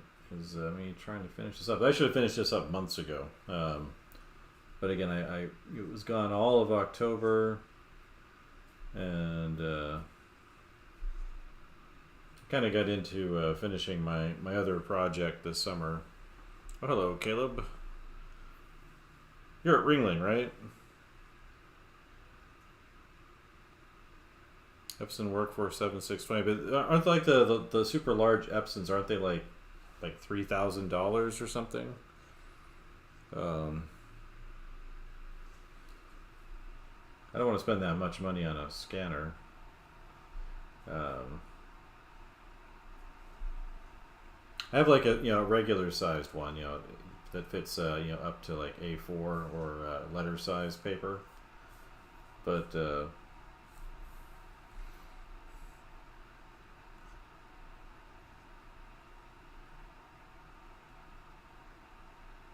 well, see, that's just nature, right? Well, yeah, I sometimes kind of see that sort of stuff. I live downtown here in Richmond, so there's definitely a lot of character down here, and I definitely see some interesting stuff sometimes. But I do love having a 5-minute walk to my classroom, so I'll probably use Photoshop. Well, I mean, I just scan them in, right? Just using whatever the scanning software is for the scanner I'm using. I think the one at the office is an Epson. Yeah, I found one again on it's been recommended by some different comic book artists that can handle the black and white pretty well, I think, which is all I really want it for. I don't need to scan.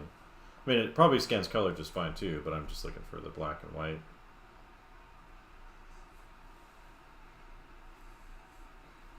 Yeah, it's just, you just need to have David Attenborough outside with you while you're observing man in his natural habitat, right?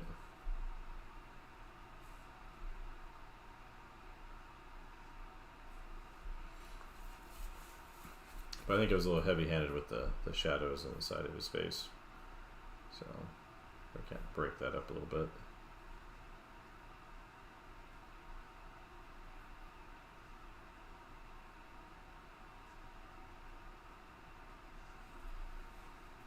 But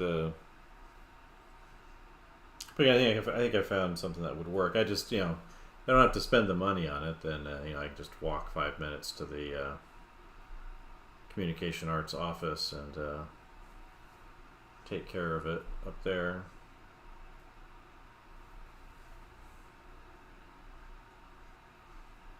I see. In this case, I just have to get rid of the blue line. I have wondered, just because I haven't tried it yet, but I almost would prefer maybe to use a red line to to draw over. You know, if I scan in my pencils, turn them to red instead of blue, I think that would just like feel better. Just don't know how hard it is to remove red versus blue. You know, not in the Halo context, but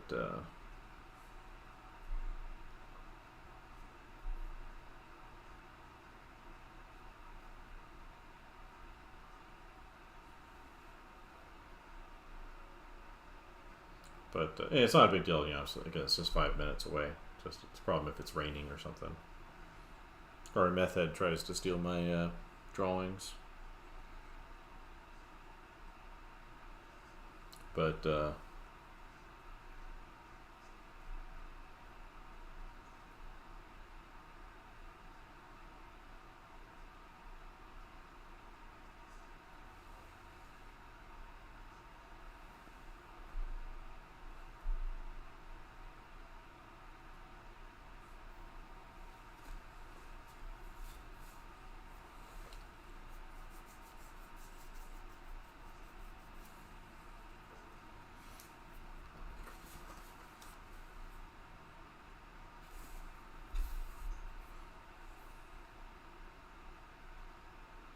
yeah. Yeah, Lightroom's a really good app. I've been wanting to kind of pull away from Adobe though recently, just because of all their AI features. I do get it free through the university. Though I have a personal account, I should probably shut that off because I don't need to spend that $60 a month on it. But I do so much art on my iPad lately, that it's just kind of in terms of digital stuff, it just works so well for 99% of everything I do. I know it's supposed to be pretty easy to remove the blue. I wonder if it's just as easy to remove the red and to keep the black in there. Because I'd almost prefer to print it out red and draw over that than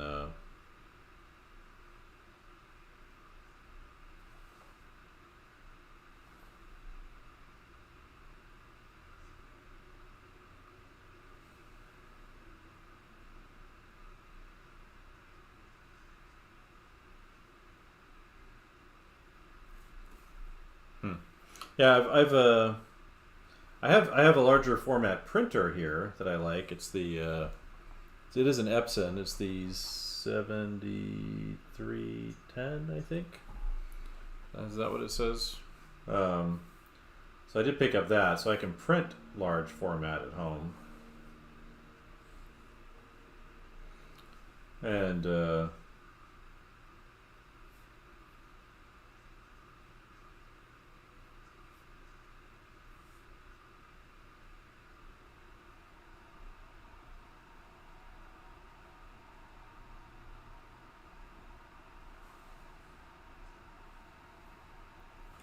so I've used that to print out practice pages from other artists. So finding large, high-res images from other artists online, people whose work I like a lot, and kind of inking over theirs as a practice activity.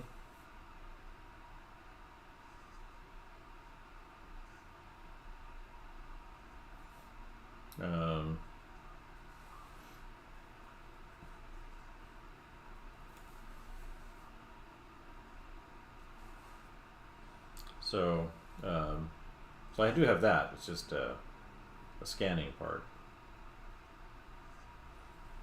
But again, I did find one of the things reasonably priced. I just don't know if I want to spend the money on it yet if I don't need to, per se.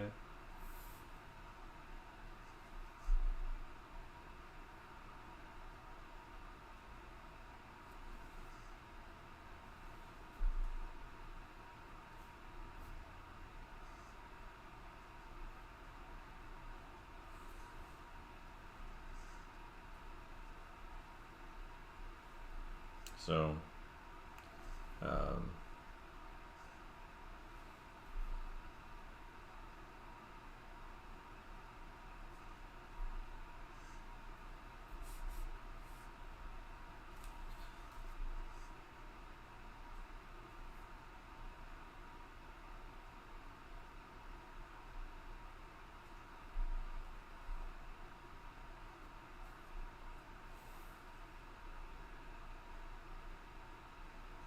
Oh yeah, Brett Booth, huh? I remember his. I have a bunch of old Wildstorm stuff from the '90s, and he did that. What was the name of that guy with the tentacles coming out of his arms? That was Wildstorm, like the pink, purpley tentacle things. He was one of those Team 7 characters.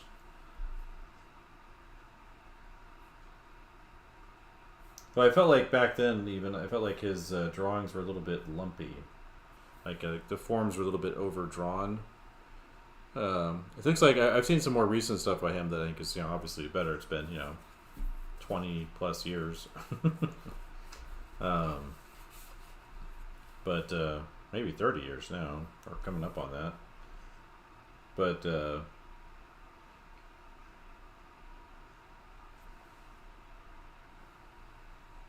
But again, I found other artists just online. Just people have posted their scans. There's some website that I guess it kind of tracks original art sales for comics, and so people will post their scans on that site.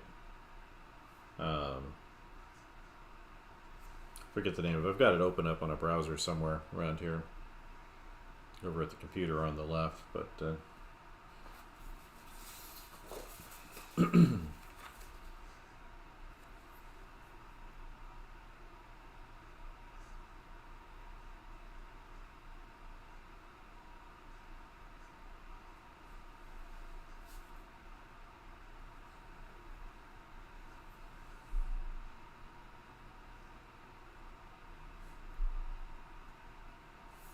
yeah, it's funny. I used to want to be a comic book artist when I was a kid, and then I found out how little they made. But I also didn't know about royalties.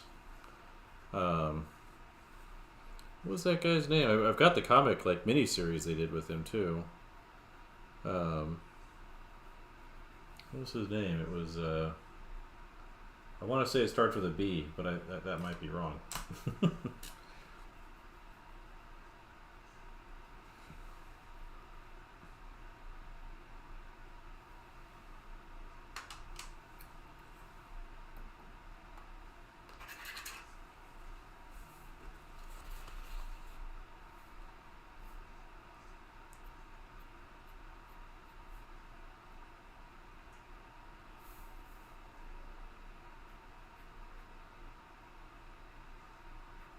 Or I might be mixing it with something else too in my brain.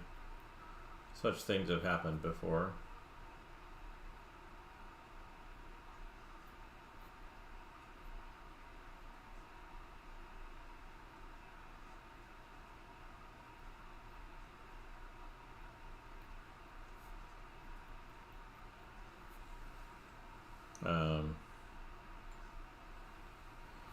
Yeah, I'm thinking Beach because it's Brett Booth, so that could be completely wrong.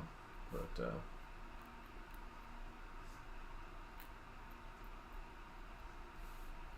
what's his name? It could be the inking too is overwrought or something like that in there too. But and his suit was really dark, and so that maybe influenced it too.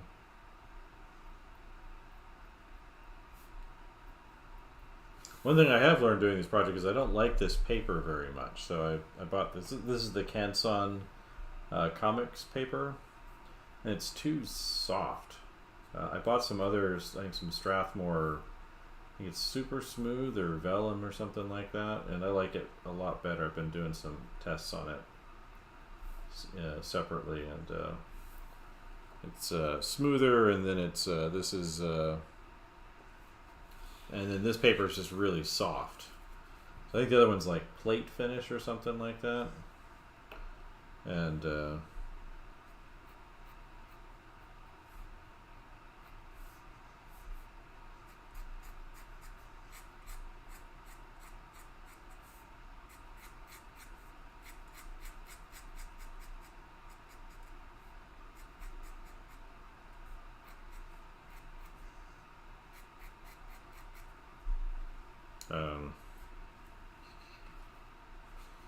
yeah, but he's one of those Team 7 guys that were the parents of the Team 13, Gen 13.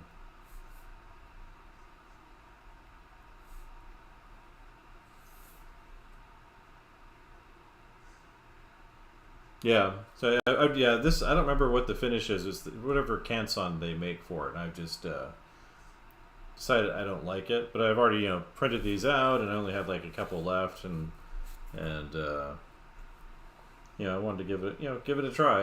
Again, this is where I'm stretching my skills out, right? So it's like like I said, I've been learning Blender, but also like I've never done comics at all before. Maybe beyond like some little tests as a teenager. Doing copies of Jim Lee X-Men or Will Spertatio or J. Scott Campbell back when I was young, or even like one of the styles I really liked. I forget the name of the artist, but he did this series called Trencher. He also did like a Shadowhawk one shot. He passed away recently. I forget his name. He had like this really interesting kind of shapy style. And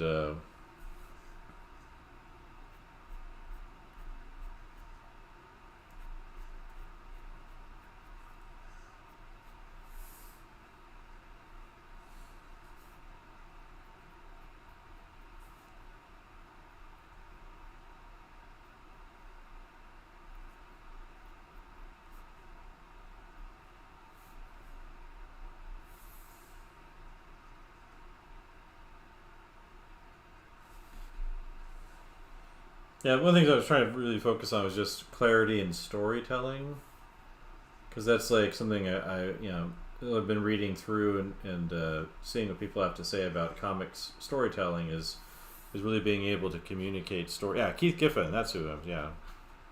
Yeah.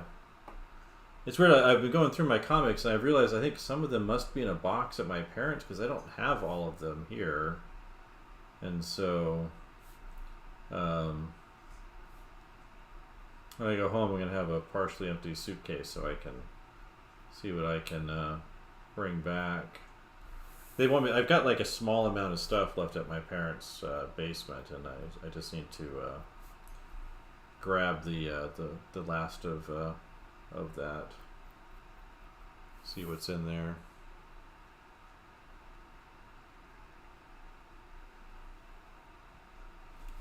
Yeah, it's part of the challenge too for me here is like I'm used to doing single images or things in my sketchbook, and this is like trying to think about making sure every single page is consistent and works together and all of that. And again, it probably would have helped if I'd done these all within the same couple of weeks or something, but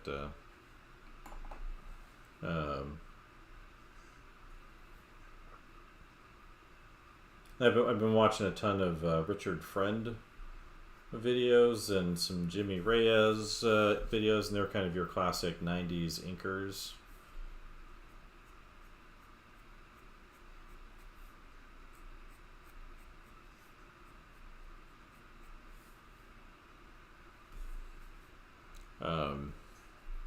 Just to kind of get their technique down for using specifically the Hunt 102. And brush and splatter and use of white ink.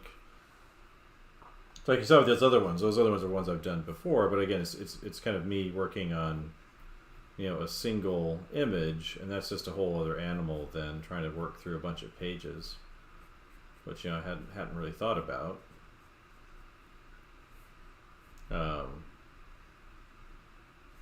As much before, and so this has been an interesting exercise.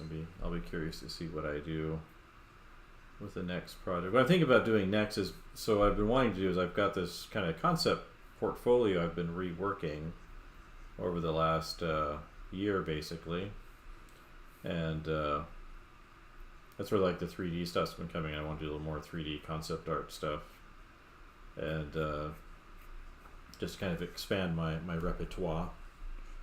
And as I've been working on the concept project, I've thought of stories that I could be telling, and I think comics would be a great way to do it. And so I wanted to kind of complete a number of these assignments for myself to kind of prep myself, and then maybe do some kind of Kickstarter or whatever. Yeah, I did I have a set of Rapidograph pens. So they're technical pens, I found actually a pretty inexpensive set on eBay. The only thing it didn't have was there's tools for taking them apart. But you know, these Koh-i-Noor's rapidographs. And always kind of wanted a set, and then I found a set on eBay for like $40. So instead of it costing like $130, $140 for a set, it was, you know, I think only one of them had ever been used.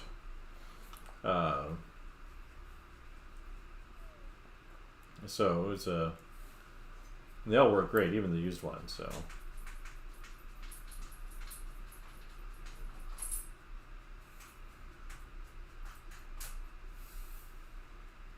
So that's what I used. I don't know if that's a proper nib for that. Again, you know, I'm trying to learn a bunch of comic stuff here, but a lot of my students are really into it too. Because I think there's some professors that kind of poo-poo it, where they're like, well, you know, it's kind of silly, not important. A lot of them are film people or games people, but I look at it as like, well, you know, sure, you know, most people won't be successful at it. Yeah, I have a full set here. So there's like yellow, brown, red, orange, green, blue, and tan. Yeah, for us, the hassle with them is the cleaning of them, because they can get clogged. But what was I going to say? A lot of the professors, they tend to look down on the comics thing, but I look at it, I'm like, well, it's actually a really affordable way for anybody to tell stories. And, you know, the students are far more likely to have a successful comic book than they are to have a film or game.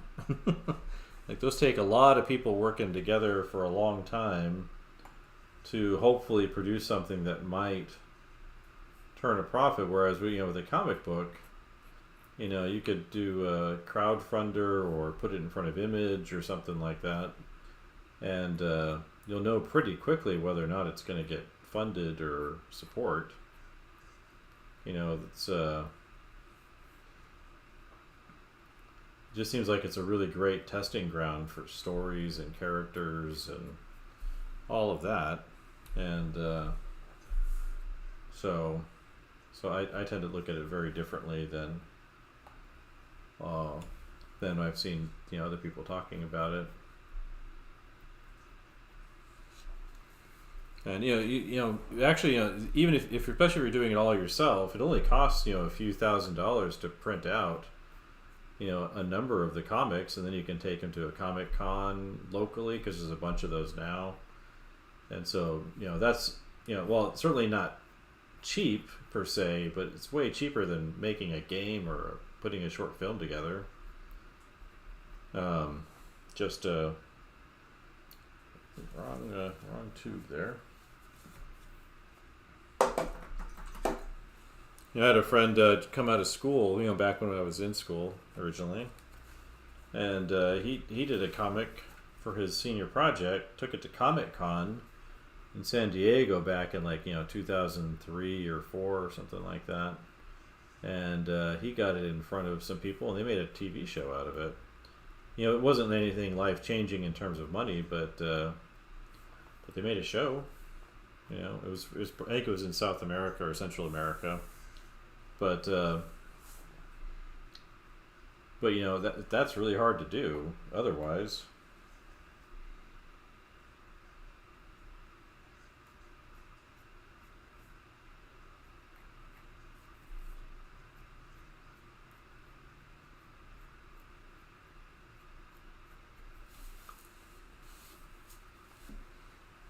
So,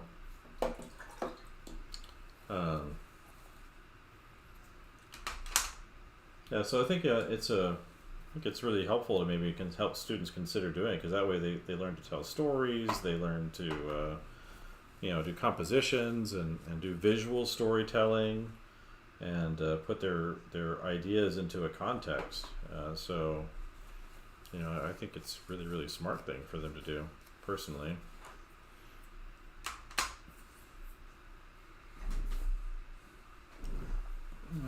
this one's feeling better. I think those faces up there could use a little bit of love. A little more texture or something.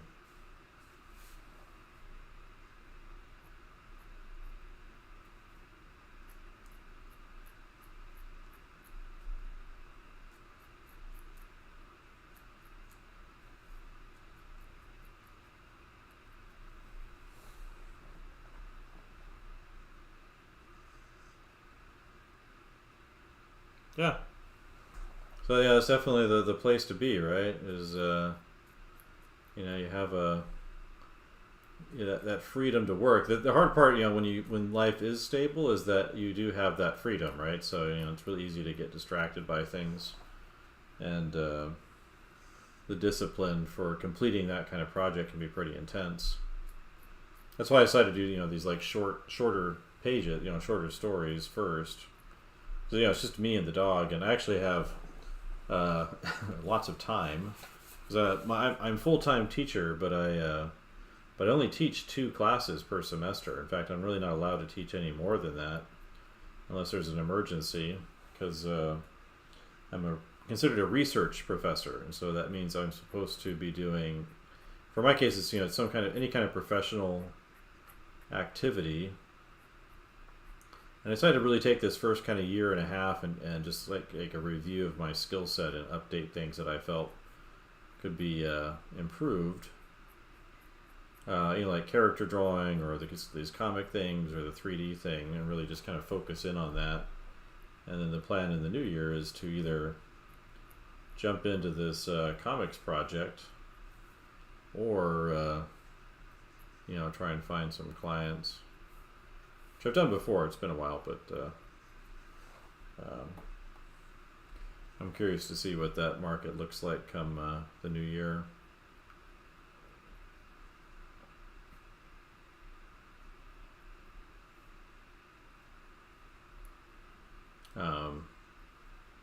Because do a big blitz during the winter break to kind of finish off the last of my concept projects that I want to do.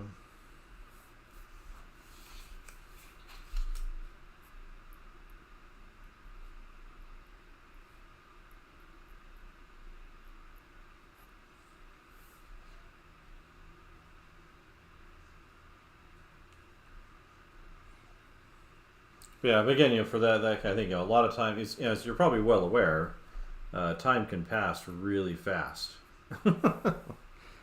and by not jumping on certain projects or things that you want to get done, you can wake up and it's 5 years later, and like, what's going on, right? It's one of the things I really noticed as I've gotten older is that time really, really flies by. It's like I lived in Hong Kong for 4 years, and I've been back in the United States since 2016. So it's been, this December it'll be 8 years since I've been back in the United States. And it's hard to believe that 4 years was so long ago. Yeah, I went with the 9-panel grid. I was reading, what's the guy's name? He illustrated The Watchmen. He has a book on comics, and I was reading his, and he was talking about the 9-panel grid. So I based this one off of that. So yeah, like this is 3 panels combined together, or this one right here is it's 6. And so I thought I would just try that initially.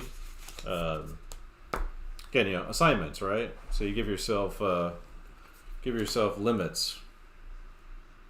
Yeah, quoting your Star Trek there, right? But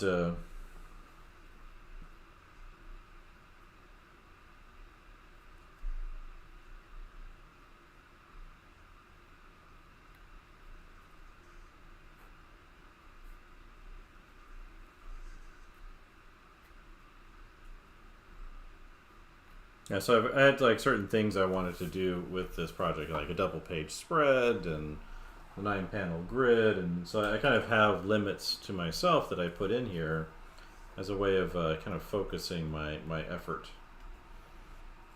So it doesn't happen, nothing's happening by random chance. And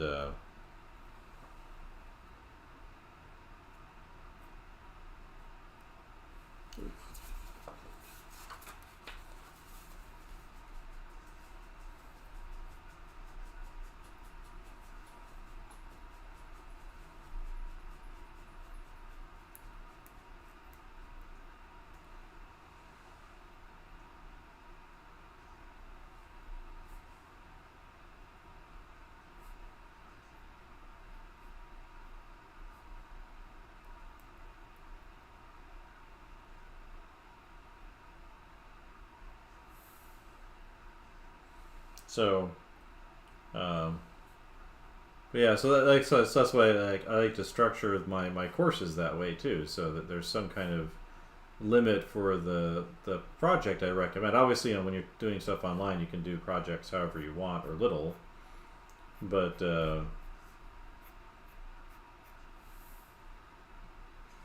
yeah, it helps me kind of. Oh, I want to try this, and then I look at other ways of doing things. Like I've had this old Homage Studios Art of book, Art of Homage Studios, that was like it was like a 48-page book that the image guys did, and there's like a whole thing in there on like how to do pages and write and ink, and they talk about really focusing in on a single moment per page and kind of making that the focus, which is different than the 9-panel grid approach where it's kind of more step by step.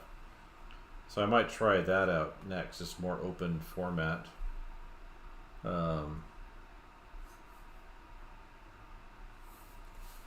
Should see where that is at. I think it might be just behind me. How are we doing? 9 o'clock? Let's see, is that right behind me? Where is it?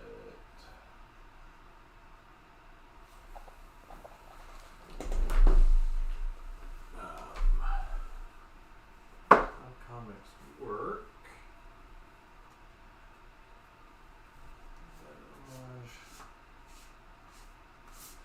There, punk rock Jesus. Actually, thought I left that one out here for my reference. I'm not seeing it. It's not up there.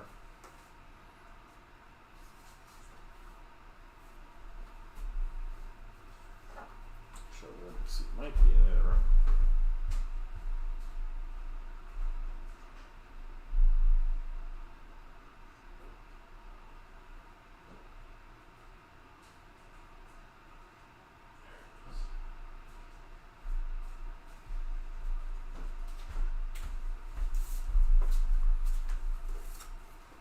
Now here's the Dave Gibbons book. It's a terrible cover, but it is Dave Gibbons, and it's a whole. There's a lot of Watchmen stuff in here and other books that he's done, but he goes into the 9-panel grid in here to a certain degree. Among other subjects, it's a pretty good book.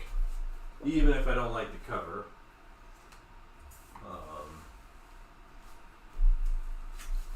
But this is the Art of Homage Studios book.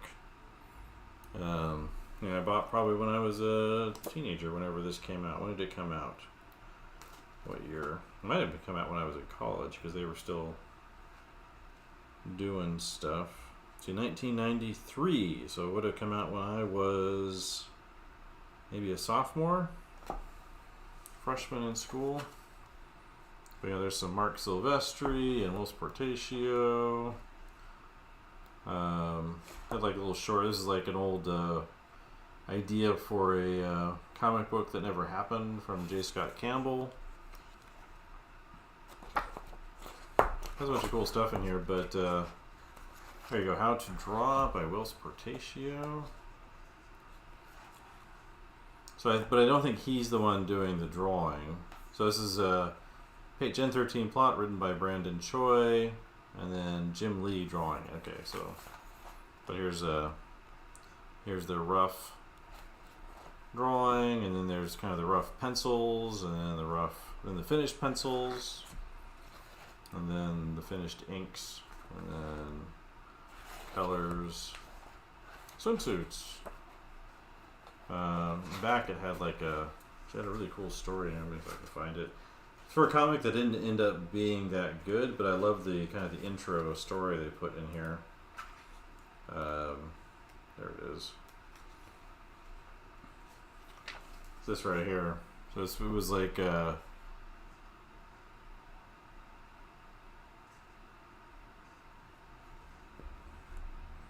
this little 2 or 3, yeah, 3-page story in here. And this was, what's his name? It's, I think they stick it in the front. It was for Weapon Zero. I guess Mark Silvestri did the drawing. Yeah, these are all Mark Silvestri drawings. I thought it was the other guy. But, that would explain the high quality in there. Those are some serious thighs on that guy, though. I think his thighs are thicker than his chest.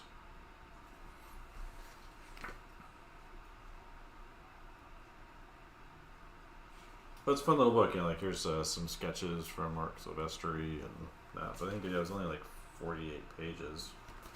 And there you go. How to break into comics. Practice a lot. Send your submissions to an editor. Show your best work at conventions. Tell a story and take criticism. But it's a fun little book that came out when I was way back when. But the Dave Gibbons book is really good. It's got like a lot of information on lettering and effects and storytelling and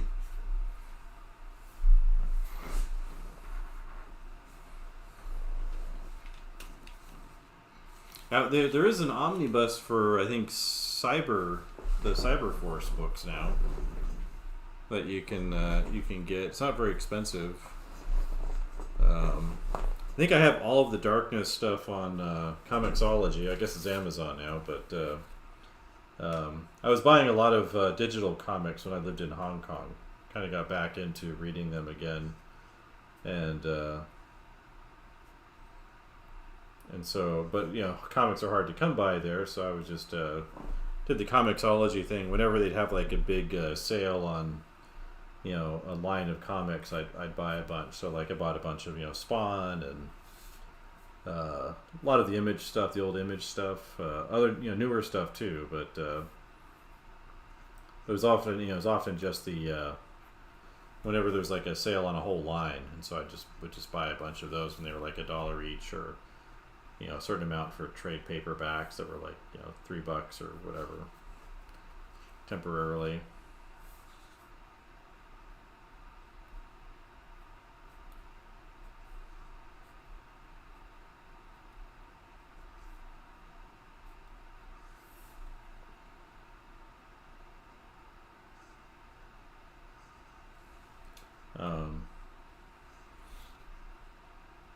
One of the things I kind of realized, you know, I've gone back and reread a lot of these Image comics, and really they were just kind of like rehashes of X-Men, a lot of them, like all these team books. It just seemed like they were another version of the X-Men.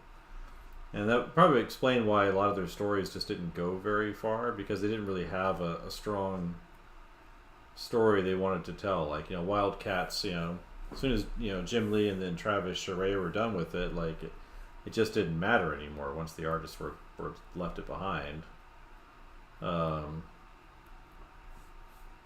then no, I think that was true for a lot of those comics. You know, like Will Sportatio, he never really did very much past a certain point. You know, he didn't really focus very much on his Wetworks book.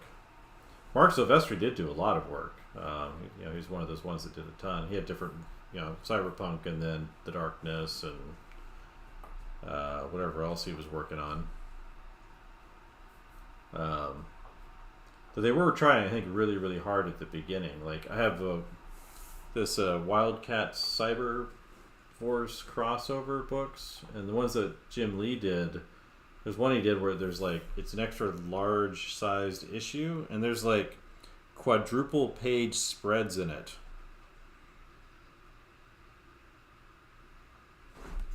Yeah, I mean, again, I liked it when I was young. Like mostly just for the art, really. You know, go back and look at it. You know, it's like, you know, it's really incredible art. That often is really what makes a comic book popular, is the art. I think the staying power comes from the story and the characters. But yeah, but they were really inconsistent. I think part of it is they didn't realize how hard it would be to run a business.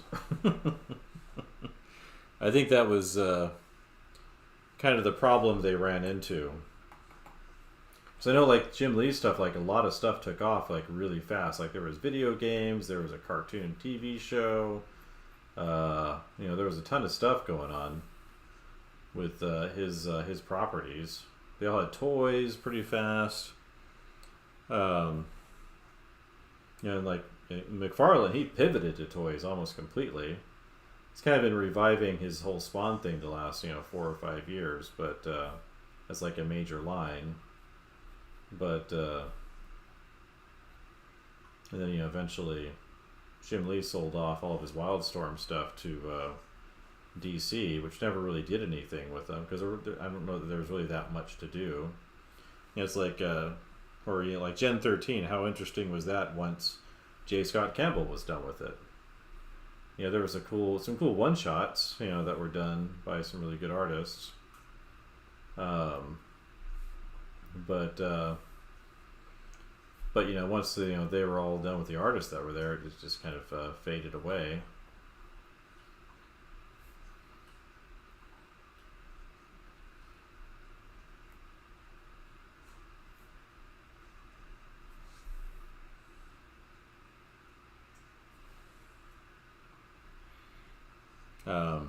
And that ended up being true for a lot of them. So it would take a long time for stuff to come out, and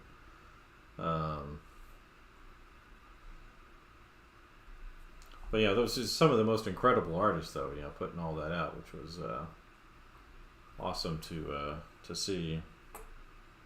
And I like the idea of it back, when I was a kid too. These artists who were underappreciated and underpaid by the big guys going out on their own to kind of do this amazing thing.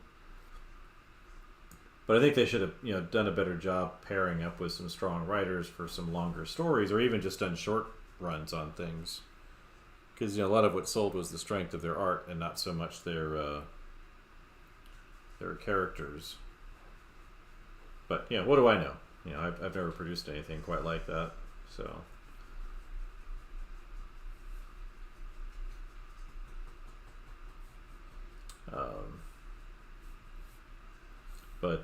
But still, it was a lot of fun kind of watching them launch all of their projects and get on, like I didn't pick up Spawn right away, and so I didn't start reading it till I think like issue 10, which is the one that was like that weird crossover issue with that little warthog guy.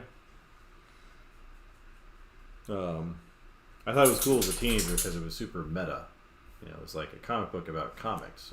How cool was that? And then, but I later won all of them in a contest at a comic book shop. So I got all the early issues that I had missed initially. And so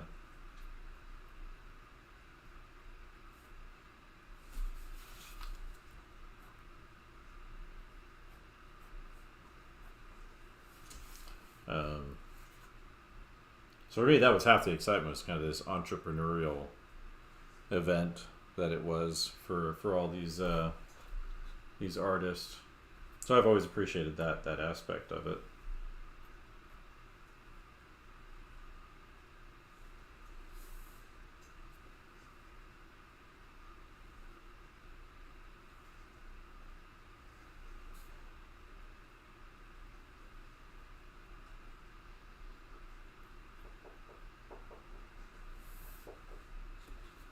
But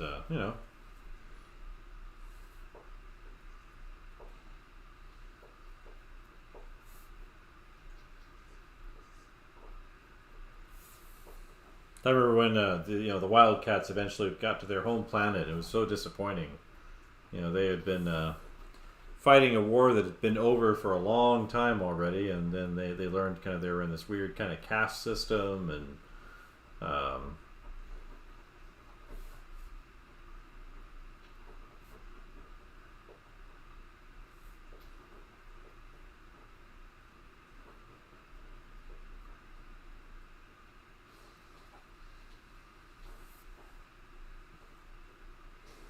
so. But these days, it's so much easier for anyone to do anything. You don't need an imprint, you don't need image. You can do things through crowdfunding, or promote things on social media, and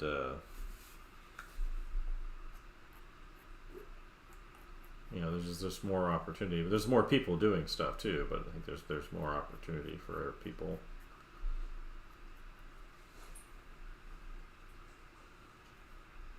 I don't remember Harbinger. Who was Harbinger? Oh, that was Valiant. Was that Valiant?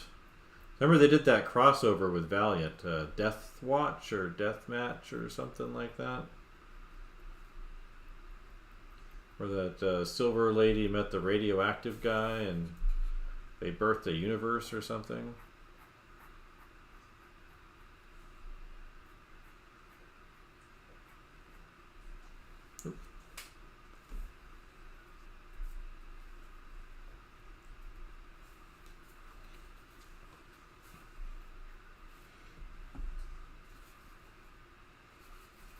Valiant had some interesting characters. I never really read any of their stuff, but I remember seeing them all the time. Of course, Bone, you know, Jeff Smith's Bone was always fantastic. I really liked that one. I have the black and white paperback omnibus for that. And he's just launched another Kickstarter to do like these super nice editions of his book. So he put out his one for Thorn, which was like a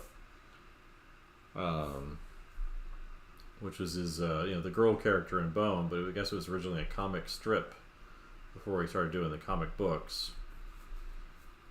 And so I did that Kickstarter a while back, and then he's got a new one that's like the first, I think it's the first trade paperback of the Bone stuff, and he's doing like a super nice kind of edition of that.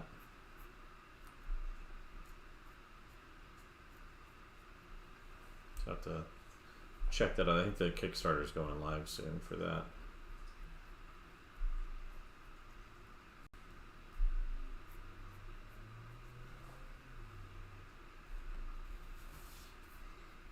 I remember the X-O Man of War. I remember, no, maybe that was something else. It was Joe Quesada had like a Fireman or something book. I think I had the first issue of that. Didn't like it very much. I loved his X Factor stuff though, but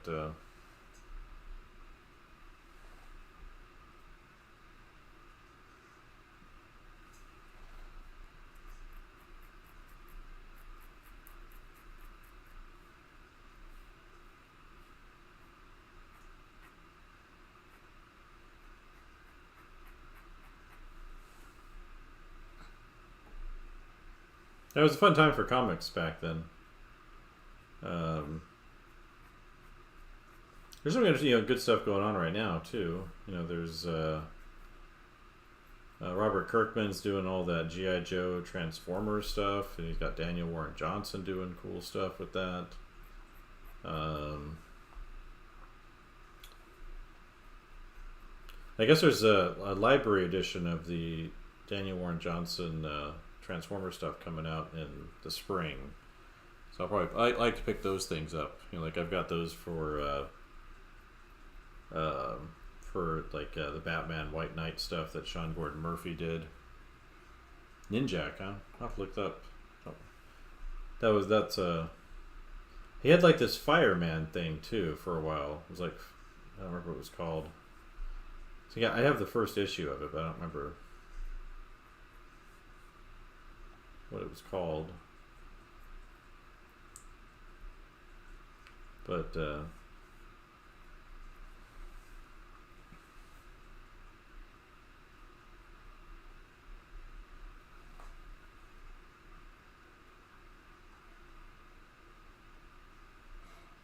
and again, I loved all the Travis Charest stuff. Watching his like skills explode from like comic to comic book. It was weird because it was like this, watching this guy just like, who's already really good, just like level up from issue to issue, like dramatically. I'm really sad a lot of those guys, they don't really do, you know, books anymore. Like I'd love to see a Travis Charest book. I do have his Space Girl little book that he did a long time ago, but But yeah, that's one thing that kind of bums me out about a lot of these guys, like J. Scott Campbell or Jim Lee and Travis Charest and a bunch of them. Like they stopped doing book interiors. I do have the Silvestri Batman and Joker book. I guess he spent like 5 years or so working on that book.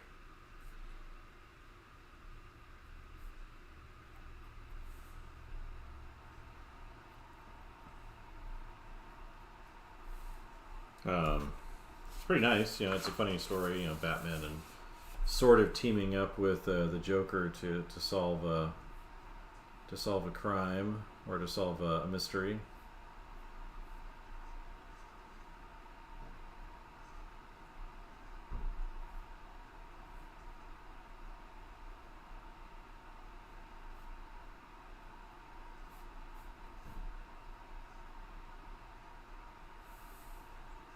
Um,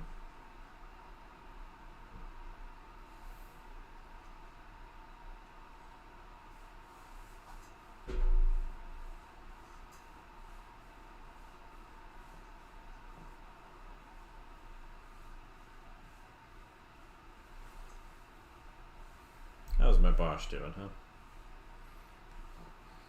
Got my dog under my feet.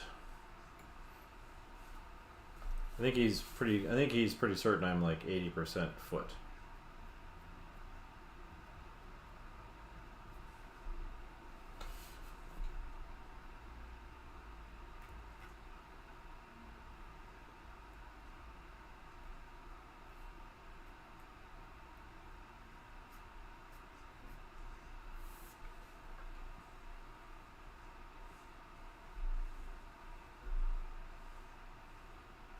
Oh yeah?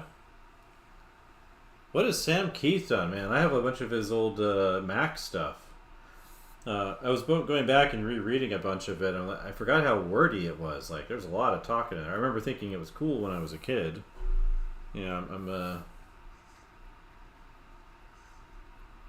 Listening to what was the name of that band? I can't remember the name of it.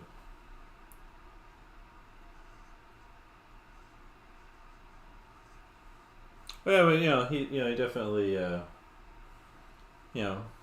he sees us as a pack, right? And I exist to feed him and put him on a safety harness so he can be free outside the yard, right, for 20 minutes or so, and then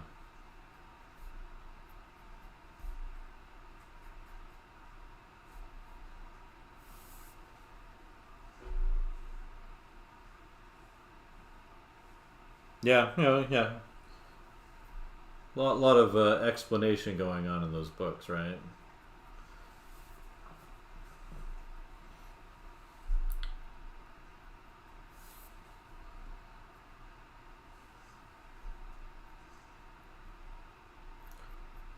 Yeah, so there's like I said, there's some good stuff going on right now. Like there's the Skybound stuff with Transformers and GI Joe, the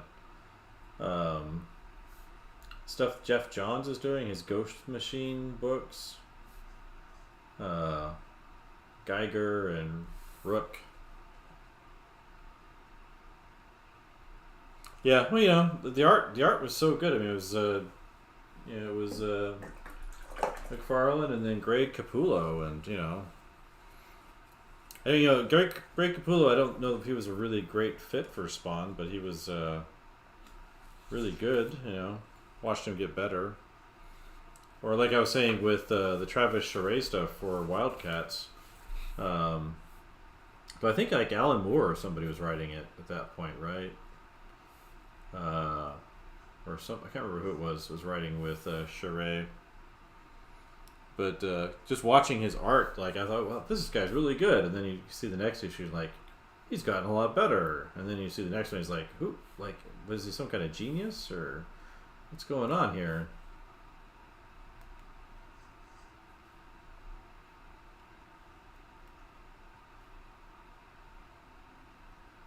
Um,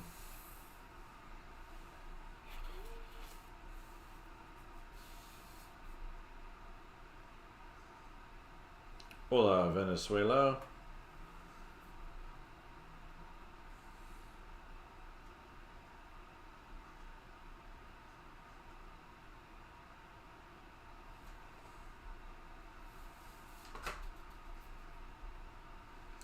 So, yeah, I think that's the real magic with comics, right? So you always feel kind of bad for the writers because you can have really great writers, but you pair them with the wrong art, and no one will care. You can have really bad writing and great art, and people will love the comic, even if the writing is terrible. It might not have staying power in the long term, but people will still buy it because of the art. That's just that's what makes comics distinctive is the art, not the writing. When they work really well together, that's at their best. But you can have bad writing and popular comics.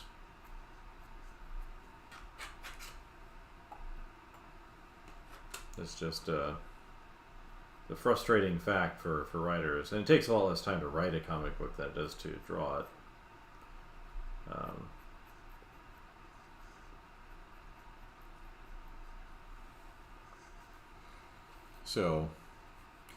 And the problem now is they're so expensive. Like $5 for a comic book is it's too much for what you're getting. It's not that many pages. It's not that big of a book, and so I generally prefer to wait for trades to come out.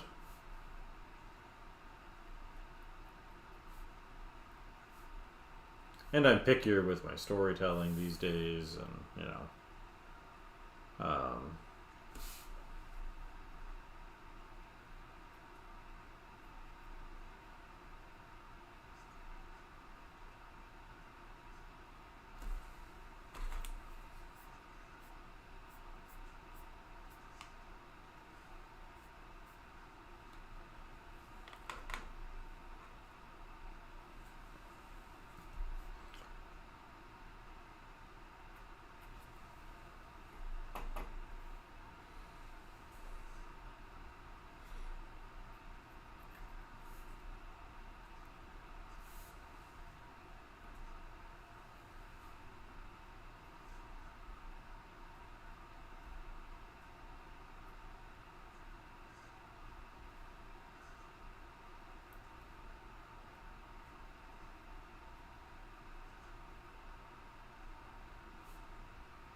Yeah, that's what I said. Like, I was initially really interested in being, a comic artist as a kid. A lot of kids are, right? You like drawing and stories and cool superheroes and adventure stories and all that stuff. And then I found out what they made for what they had to do, and it just was like there's no way that's worth it. Doing those monthlies. And that would I didn't really understand how long it took to make those things back then, but I had a sense that it wasn't a lot of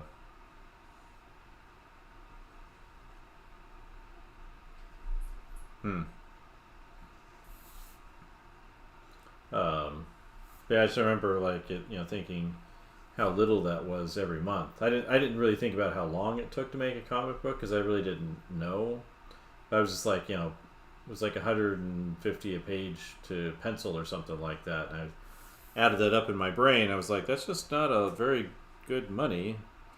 But I didn't realize it was back in the 80s and 90s. Like they were selling hundreds of thousands of copies, for all kinds of books.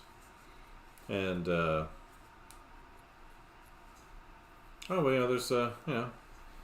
exposition's a beautiful thing, right? Sitting around and eating food and talking about feelings and food, and that's what makes comics exciting, right?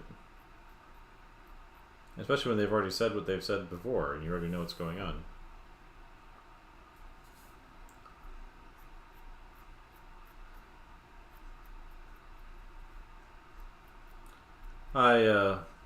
It's like I look at a lot of these the way they do TV shows now, right? So they have it's one long event that happens for a whole season, which I kind of liked originally, and now I have mixed feelings about it because I look back at like X-Files, and they would today they would take what happens in one episode and they would stretch that out over 8 episodes of a Netflix show or a Max show or something like that.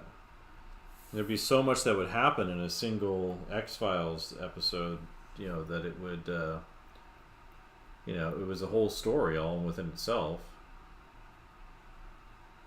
And even like shows like Strange Luck that no one remembers, I liked a lot.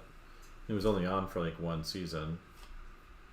They half-heartedly tried to connect it to the X-Files during the final, the season finale, or the series finale, I guess it turned out to be. But, Chance Harper trying to solve mysteries while unusual things happen around him, or Millennium.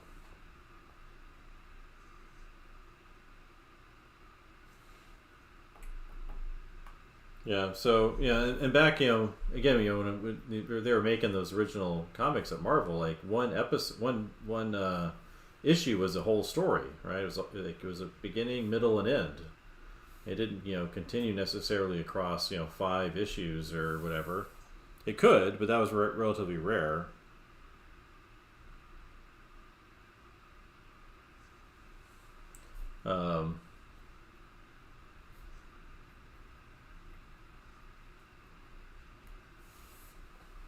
I have checked out again, these Skybound and Jeff John stuff on the on those Russian sites, like was it Read Comics Online.li or something like that. Those look like they'd be really good, I'm just gonna wait till the trades come out before I pick up those.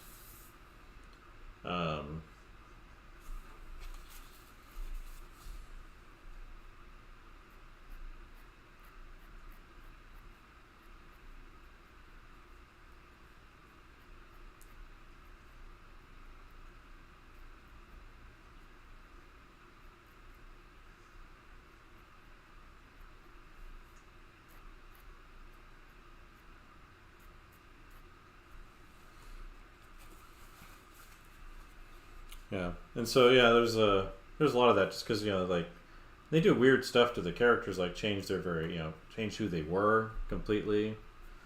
Yeah, they're worth checking out. I mean, like they've got really good artists working on them, and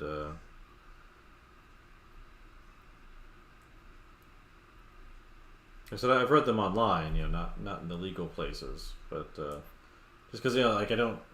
Like you're saying, like it's hard to kind of trust modern comics to be good because they're focused on other things than the story to justify its existence for some reason, and I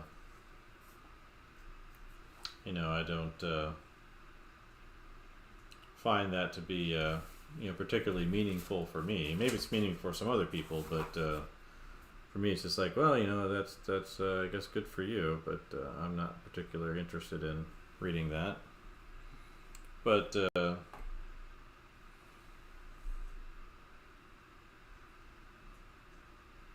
here's a comic shop, like a short walk from here. I should wander in just to see what's on the shelf.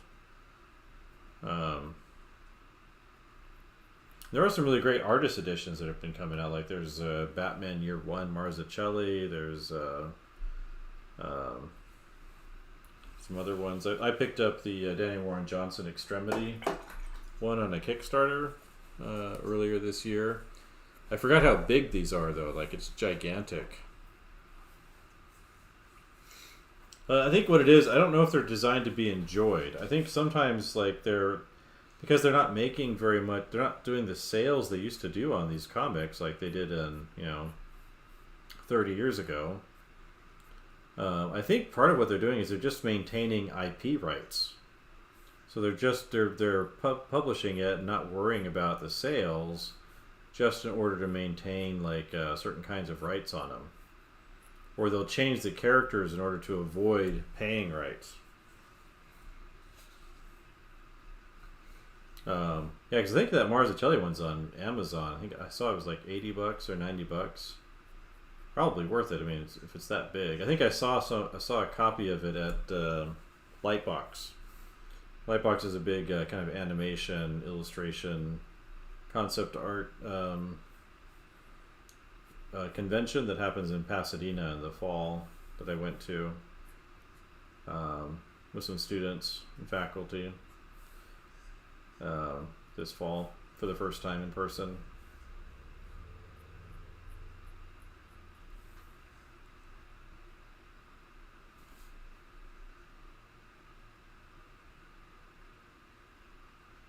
Yeah, I think it's like, it shouldn't be that hard to sell comics, right?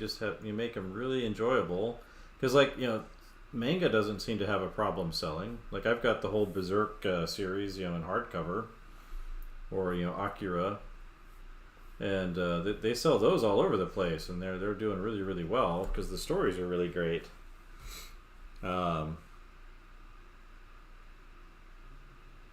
But a lot of people read manga, and it's just comics.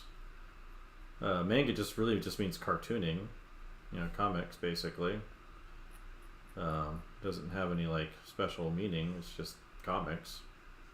And I think it's because they tell stories that people enjoy reading. Certainly something to say about the style too that people like, because it's easy to consume and all that kind of stuff. But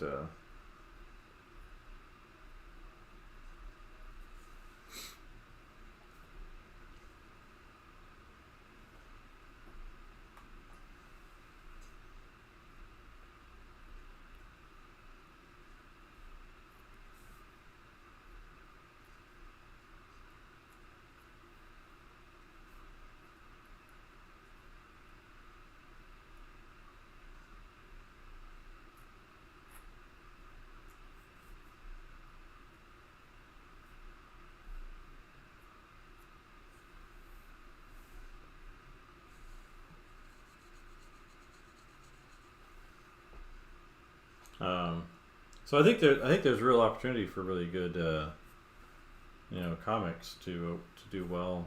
Like I said, they're crowdfunding or selling online. It's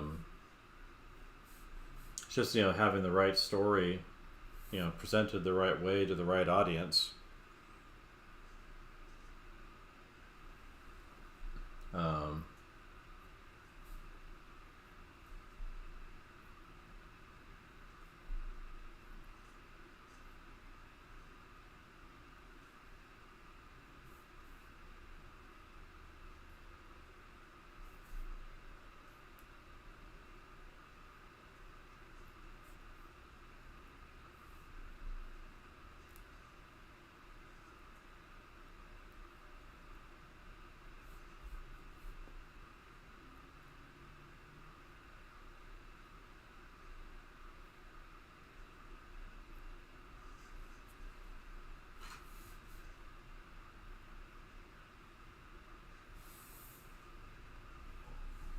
I'll have to look that up. Biomega. I'll write that down somewhere over here.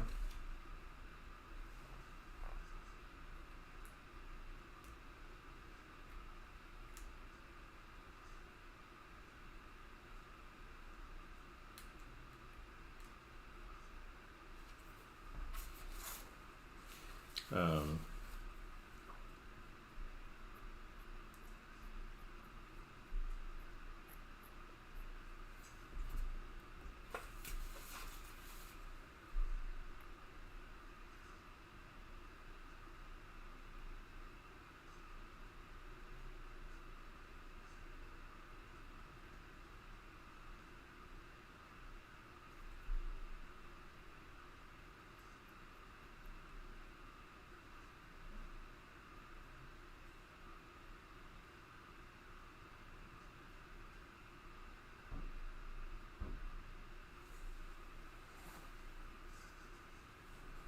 So it might be worth doing a little. Well, I'll look at it tomorrow afternoon and see how I feel about things. But so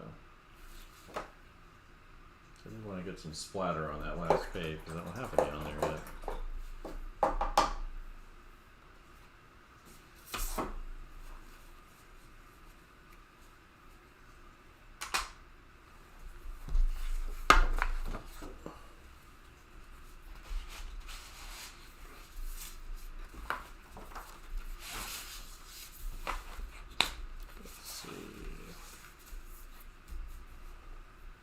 make a little bit of a mess here, right?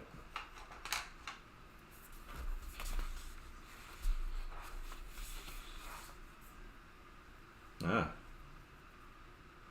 See, my story is there's humans have settled on this planet, and there we go. That's a good amount. And basically the planet looks like a giant plant. It's like a tangle of branches floating in space.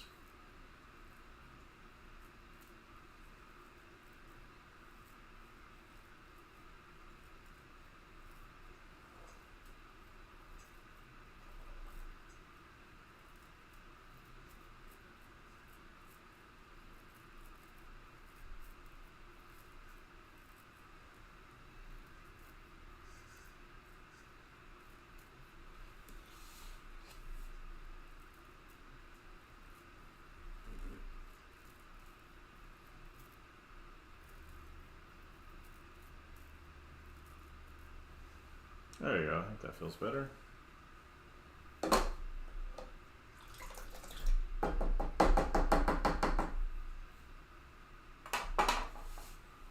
Black thumb, right?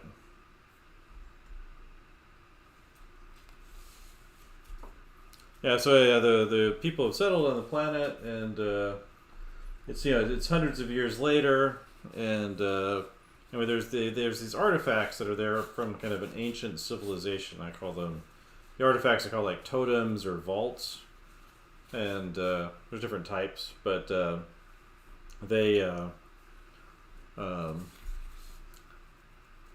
anyway, the city's kind of built around a giant one because it provides some kind of power source for them when they settled on the planet. And then the story is like this kind of guide is taking this father and daughter out into these forbidden kind of nature preserves that are far out from the city, and they go out there to tour some of these totems that are kind of out in that park, and they kind of get separated, and then chaos ensues, and that's kind of the synopsis of the story. I was going to do something more complicated originally, and then I realized that I don't really have any experience doing comics, so I thought I would simplify it into that story, which seemed like a good way to manage that.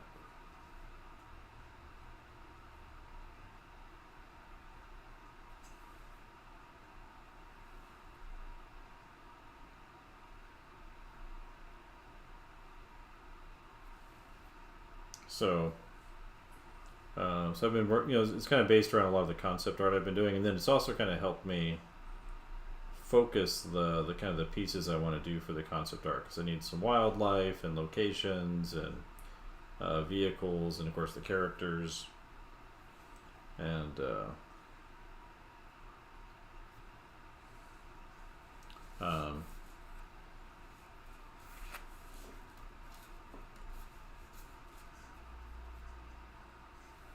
but it's 10 o'clock, so it's time for me to stop and go to bed.